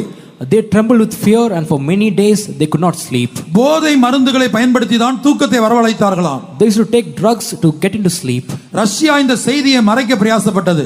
Russia tried to cover this incident. ஆனால் பின்லாந்திலே காணப்படக்கூடிய Finnish news letter என்கிற பத்திரிகை முதலாக இந்த செய்தியை வெளியிட்டது. But a Finnish based newspaper, which is called the Finnish newspaper, released this article for the first time. கடவுள் நம்பிக்கை இல்லாத விஞ்ஞானி இவர். He was a scientist who did not believe in God. இவர் இந்த சம்பவத்தை கண்ட பிற்பாடு சொல்லுகிறார், நான் பரலோகத்தை நம்பவில்லை. After this incident, he says, I do not believe in heaven. இதுவரை பாதாளத்தை நம்பவில்லை. Till now I did not believe in hell. ஆனா இப்போது நான் பாதாளத்தை நம்புகிறேன். But now I believe in hell. கர்த்தருடைய பரிசுத்த நாமத்துக்கு உண்டாகட்டும். Glory be to the holy name of the Lord. இப்போ நீங்க கேட்டீங்களே சத்தம், The voice that you heard just now, ஒவ்வொரு தேசத்தில் உள்ள ஒவ்வொரு மனிதனும் அவனுடைய சொந்த தாய்மொழியிலே கதறுகிற சத்தம். it is the voice of man from every country lamenting in their own mother tongue. அதை எடுத்து ஆராய்ச்சி பண்ணி அந்த சத்தத்துல அவங்க என்ன சொல்லி கத்துறாங்கங்கறத வரைக்கும் கண்டுபிடித்தாங்க. They took this audio and researched it, and they could find out as to what they were shouting in this audio. கர்த்தருடைய பரிசுத்த நாமத்துக்கு உண்டாகட்டும். Glory be to the holy name of the Lord. இது ஒரு தீர்க்கதரிசனத்தின் நிறைவேறுதல்.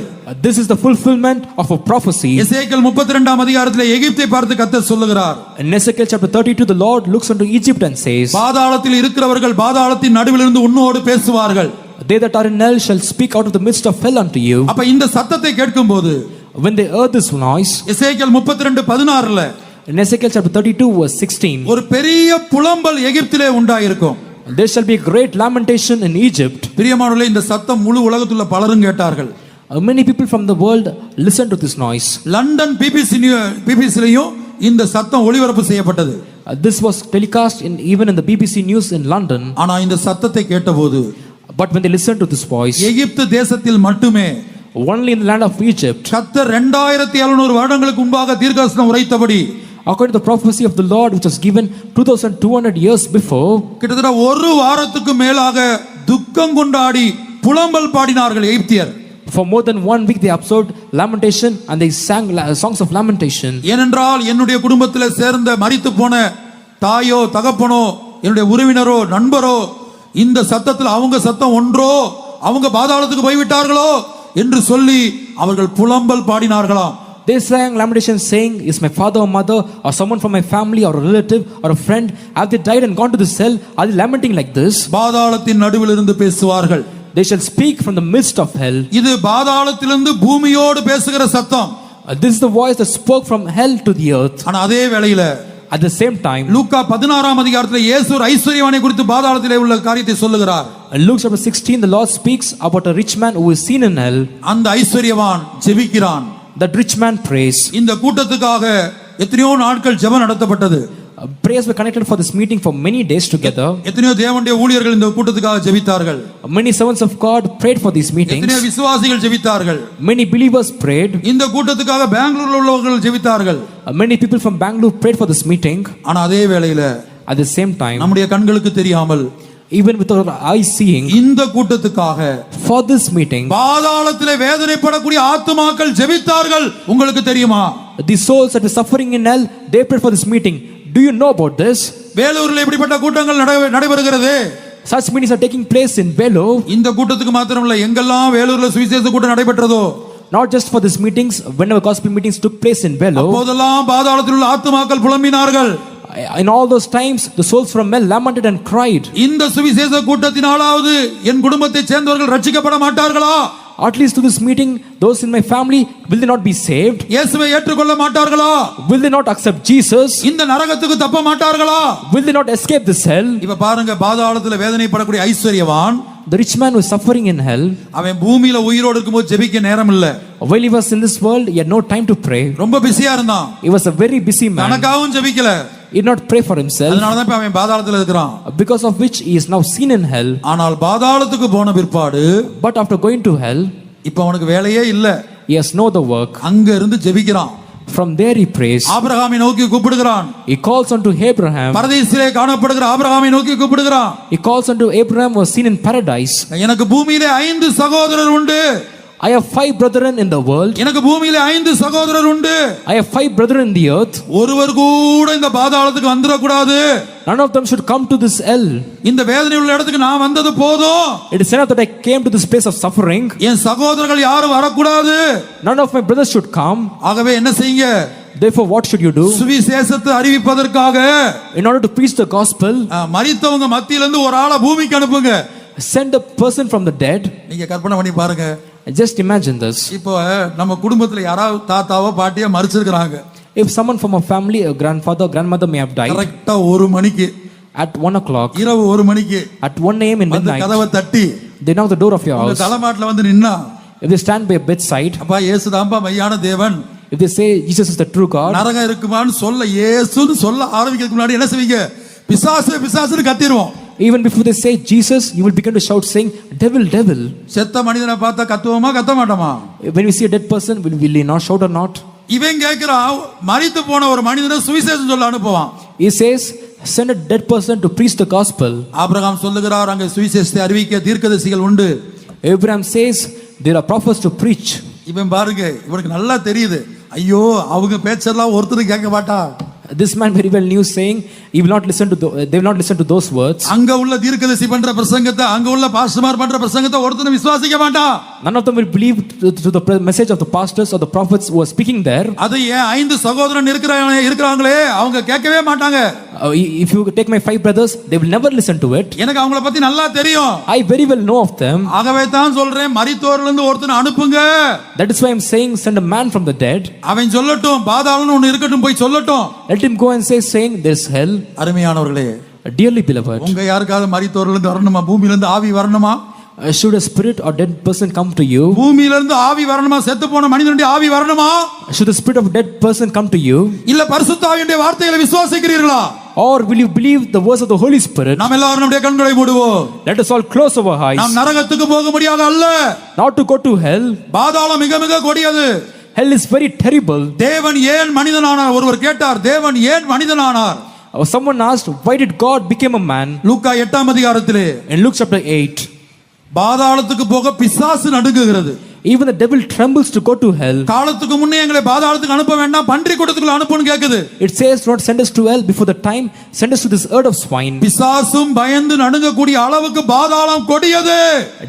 Hell is so terrible, even the devil trembles to go there. அந்த கொடிய பாதாளத்திலே விழுந்து போன மனிதன் போய்விடக் கூடாது என்பதற்காக தேவன் மனிதனாய் மாறினார். The Lord became a man that the fallen man should not go into that hell which is very terrible. அவர் இயேசு என்கிற நாமத்தில் இந்த உலகத்துக்கு வந்தார். He came to this world in the name of Jesus. விழுந்து போன மனிதனுடைய பாவங்கள் மன்னிக்கப்பட வேண்டுமானால் மாசில்லாத இரத்தம் சிந்தப்பட வேண்டும்.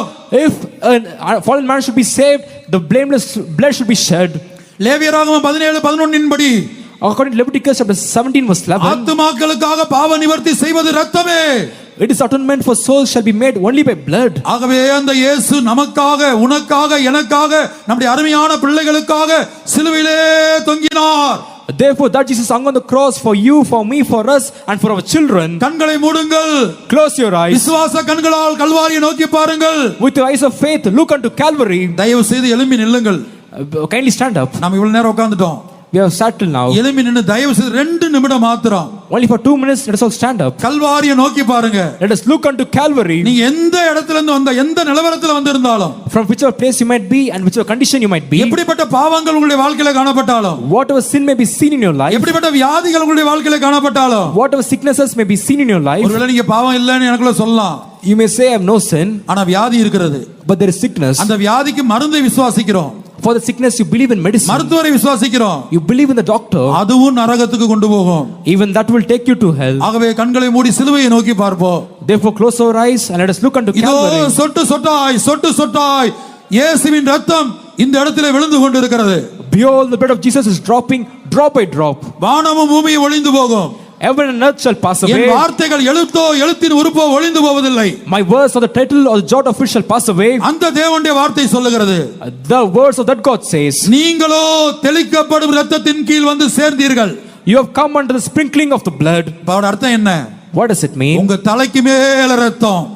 The blood is above your head. அந்த ரத்தத்தின் கீழ் நாம், We are under that blood. இயேசுவின் ரத்தம் சொட்டு சொட்டாய் விழுந்து கொண்டிருக்கிறது. The blood of Jesus is falling drop by drop. Pastor Lazarus அவர்கள் சொல்லிக் கொடுத்தது போல, Just as Pastor Lazarus told, ஆண்டவரே இந்த வார்த்தைகளின்படி நான் குற்றவாளியாக இருக்கிறேன். Lord, I am guilty before these words. நானோ என்னுடைய பிள்ளைகளோ யாரும் நரகத்துக்கு போய்விடக் கூடாது. Lord, not me or my children should go to hell. இந்த வேலூர் பட்டணத்துல ஒருவரும் நரகத்துக்கு போக கூடாது. Not a single person in the city of Vellore should go to hell. அது எந்த மதத்தை சேர்ந்தவங்களா இருந்தாலும், To whichever religion they might belong, நரகத்துக்கு போக கூடாது. they should not go to hell. வாயை திறப்பீங்களா? Will you open your mouth? எனக்காக ரத்தம் சிந்தின என் இயேசுவே என்று கூப்பிடுவோம்.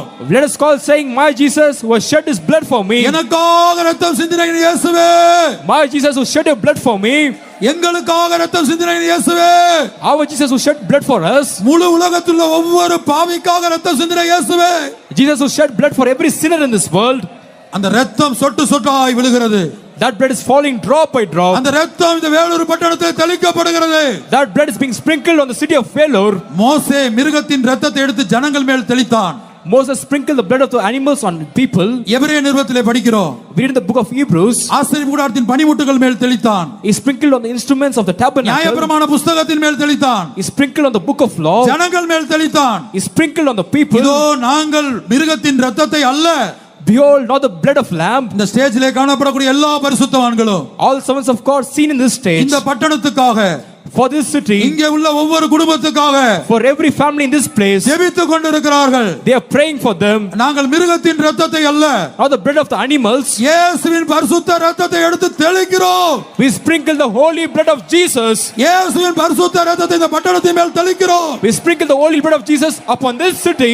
இந்த பந்தலுக்குள்ளே தெளிக்கிறோம். We sprinkle it upon in this tent. ஒவ்வொரு குடும்பத்தின் மேல் இயேசுவின் ரத்தத்தை தெளிக்கிறோம். We sprinkle this blood upon each family. இதோ உன்னை கட்டி வைத்திருந்த பிசாசு, Behold the devil which has bound you. எத்தனையோ வருடமாக மந்திரவாதம், பில்லி சூனியம், செய்வினை, witchcraft and sorcery which has bound you for many years. இப்போது அந்த ஆவிகள் வெளியேறுகிறது. Behold, the spirits are departing right now. நசரேயனாகிய இயேசுவின் நாமத்தினால், In the name of Jesus of Nazareth, இயேசுவின் இரத்தத்தினால், by the blood of Jesus, வருடக்கணக்காக உன் குடும்பத்தை கட்டி வைத்த அசுத்த வல்லமை, those unclean spirits that has bound a family for many years பாவத்தின் together, வல்லமை, power of sin, வியாதியின் வல்லமை, power of sickness, மந்திரவாதத்தின் வல்லமை, power of witchcraft, இதோ இரத்தத்துக்கு இயேசுவின் இரத்தத்துக்கு முன்பாக நிற்க முடியவில்லை. behold, you cannot stand before the power of the blood of Jesus. கவனிங்க. Listen carefully. இப்ப நீங்க வாயை திறந்து ஜெபிக்கிறீங்களோ இல்லையா எனக்கு தெரியாது. I do not know whether you open your mouth and pray. ஒரு மனிதனுக்குள்ள அநேக பிசாசுகள் கூடி இருந்தது. In a man there were many devils. அதான் லூக்கா 8ஆம் அதிகாரத்துல Chapter of Luke, chapter 8. அவனுக்குள்ள இருந்த பிசாசு ஜெபித்தது. The spirit that was within him prayed. இயேசுவின் நாமத்துக்கு முன்பாக அந்த பிசாசு முழங்கால் படியிட்டது. The devil bowed and kneeled before the name of Jesus. இந்த மனிதனை விட்டு நான் போய் விடுகிறேன். I will go away from this man. இந்த குடும்பத்தை விட்டு நான் போய் விடுகிறேன். I will go away from this family. என்னை பாதாளத்துக்கு அனுப்ப வேண்டாம். Do not put me into hell. பன்றி கூட்டத்துக்குள்ளே அனுப்பு. Send me to this herd of swine. இந்த வேலூர்ல பன்றி கூட்டம் உண்டு. There's a herd of swine in the city of Vellore. நீங்க வாயை திறக்கிறீங்களோ இல்லையோ, Whether you may open your mouth or not, உங்களை அடிமைப்படுத்தி இருக்கிற எல்லா வல்லமைகளும், all the powers that have bound you, இந்த முதல் நாளிலே in this very first day, இயேசுவின் நாமத்துக்கு முன்பாக before the name of Jesus, முழங்கால் படியிட்டு, they shall kneel. ஆண்டவரே எங்களை பாதாளத்துக்கு அனுப்ப வேண்டாம். Lord, do not send us to hell. இந்த மனிதனை விட்டு நான் போய் விடுகிறேன். I will go away from this man. இந்த குடும்பத்தை விட்டு நான் போய் விடுகிறேன். I will go away from this family. என்னை பன்றி கூட்டத்துக்குள்ளே அனுப்பு. Send me to this herd of swine. நீங்க வாயை மூடி மௌனமா இருங்க. You close your mouth and be quiet. நீங்க வாயை திறக்க மனமா இருந்தா வாயை திறந்து ஜெபம் பண்ணுங்க. If you didn't open your mouth and pray. நீங்க வாயை திறக்காவிட்டாலும், Even if you do not open your நான் mouth, விசுவாசிக்கிறேன். I believe, லூக்கா 8ஆம் அதிகாரத்தில் சொல்லப்பட்டபடி, as it is said in Luke chapter 8, அந்த பிசாசு முழங்கால் படியிடுகிறது. that devil kneels. இயேசுவின் நாமத்துக்கு முன்பாக பிசாசு முழங்கால் படியிடுகிறது. Before the name of Jesus, that devil kneels. நான் போய் விடுகிறேன். I will go away. நான் போய் விடுகிறேன். I will go away. இயேசுவே ஒரே ஒரு விண்ணப்பம். Jesus, just one request. எங்களை காலத்துக்கு முன்னே பாதாளத்துக்கு அனுப்ப வேண்டாம். Do not send us to hell before the time. ஒரு பன்றி கூட்டத்துக்குள் அனுப்பும். Send us to an herd of swine. இந்த தேவனுடைய பிள்ளையை விட்டு நான் போய் விடுகிறேன். I will go away from this child of God. இந்த வாலிபனை விட்டு நான் போய் விடுகிறேன். I will go away from this youth. இந்த குடும்பத்தை விட்டு போய் விடுகிறேன். I will go away from this family. இந்த வேலூர் பட்டணத்தை விட்டு நான் போய் விடுகிறேன். I will go away from the city of Vellore. ஹalleluya ஹalleluya. எத்தனை பேர் விசுவாசிக்கிறீர்கள்? And how many of you believe this? நாம் எழும்பி நின்று இந்த இயேசுவின் இரத்தம் தெளிக்கப்படுகிறதை நாம் கண்கூடாக பார்த்து கொண்டிருந்த பொழுது அந்தகார வல்லமைகள் ஓடிக்கொண்டிருக்கிறதை எத்தனை பேர் காண்கிறீர்கள், விசுவாசிக்கிறீர்கள்? And how many of you believe and can see through the eyes when we are sprinkling the blood of Jesus, the power of darkness is fleeing away. ஆமென். இப்பொழுது இயேசுவின் இரத்தம் உண்மையில் தெளிக்கப்பட்டிருக்கிறது. Now the blood of Jesus Christ is sprinkled upon you. ஏன் இந்த பட்டணம் முழுவதுமே தெளிக்கப்பட்டிருக்கிறது? And the blood of Jesus is sprinkled upon the whole city. இயேசுவின் நாமம் இப்பொழுது உயர்த்தப்படுகிறது. Now the name of Jesus Christ is lifted up. எல்லாரும் கர்த்தரை துதியுங்கள் பார்க்கலாம். Let us all praise God. அந்த இரத்தத்தில் உள்ள விடுதலை வரட்டும். Let there be deliverance through the blood of அந்த Jesus நாமத்தில் Christ. உள்ள சக்தி இறங்கட்டும். Let the power in the name of Jesus descend. இபாலா bhangra பாங்கரே பிலாக்கரா பினா ஹதுனமிகதா பலகத்ராபானியா. ஹalleluya ஹalleluya. இயேசு என்னும் நாமத்தில், இயேசு என்னும் நாமத்தில் ஜெயம் நமக்குண்டு. ஹalleluya. இயேசுவின் நாமத்தில், இயேசுவின் நாமத்தில் பேய்கள் பறந்தோடு.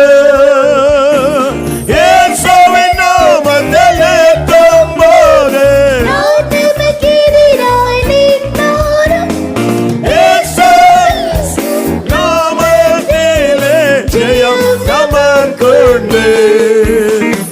இயேசுவின் நாமத்தில், இயேசுவின் நாமத்தில் ஜெயம் நமக்குண்டு.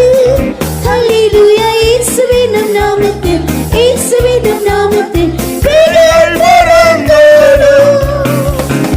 இயேசுவின் நாமத்தில் நிற்கும்போது யார் நமக்கெதிராய் நிற்பாரும்? இயேசு நாமத்திலே ஜெயம் நமக்குண்டு. ஹalleluya. அருமையான ஆழமான தெளிவான சத்தியங்கள் நமக்கு போதிக்கப்பட்டிருக்கிறது. And very beautiful and deep and precious doctrines are taught for us. ஒருவேளை இதுல ஒரு சில காரியங்கள் நீங்கள் புரிந்திருப்பீர்கள். And perhaps you have learned certain things. ஆனால் இன்னும் ஆழங்கள் உங்களுக்கு அறிவிக்கப்பட்டது. And it deep roots are done for you. ஆம், இது எனக்குரிய வார்த்தைகள், நான் ஒரு தெளிவை பெற்றுக்கொண்டேன் சொல்றவங்க கை உயர்த்துங்க. And those who say these words belong to me and I have got the clarity, lift up your hands. இன்னும் இனிமேல் ஒரு நாட்களில் எனக்குரிய வார்த்தைகளை நான் தேடுவேன். At the days to come I will search after the words that belong to me. இன்னும் நான் என்னை ஆயத்தப்படுத்திக் கொள்வேன். I will prepare myself. ஆமென். நாம் அழிவுக்குரியவர்கள் அல்ல, நித்தியத்துக்குரியவர்கள். And we belong not to the temporal things but we belong to the ஆமென். அந்த eternal. நித்திய மகிமையிலே நாம் பங்கெடுக்க கூடியவர்கள். And we are the partakers that have got eternal glory. ஆமென். நான் நித்தியத்துக்குரியவர்களுக்கு ஒரு அபிஷேகம் இருக்கிறது பிரியமானவர்களே. And there is anointing for the eternal people, there is beloved. இன்னும் 2 நிமிஷத்துல இந்த கூட்டம் முடியும். And within 2 minutes this meeting will be closed. எத்தனை பேர் நித்தியத்துக்குரியவர்கள் என்று விசுவாசிக்கிறீர்கள்? And how many of you believe that you belong to eternal? நித்தியத்துக்குரியவர்களுக்கு ஒரு கிருபை, ஒரு வல்லமை, ஒரு பலன், ஒரு ஜீவன் இப்பொழுது இறங்க போகிறது. A grace, power, anointing and life for the eternal is going to descend now. அந்த அபிஷேகத்திலே தெரியும் நீ நித்தியத்துக்குரியவன் என்று. In that anointing it is known that you belong to eternity. ஓ, நித்தியத்துக்குரிய கிருபையை, அபிஷேகத்தை இப்பொழுதே பெற்றுக்கொள்ளுங்கள். And right now receive the grace and anointing needed for eternity. நித்திய மகிமை, A eternal glory, நித்திய மேன்மை, a eternal excellency, ஹalleluya. நித்தியத்திலே மகிமையான வாசஸ்தலம், and a beautiful habitation in eternity. இபாலா Baqarah Baqarah பக்கத்திரா Baqarah பக்கத்திரா Bania. Hallelujah, hallelujah, hallelujah. ரிபிலா Baqarah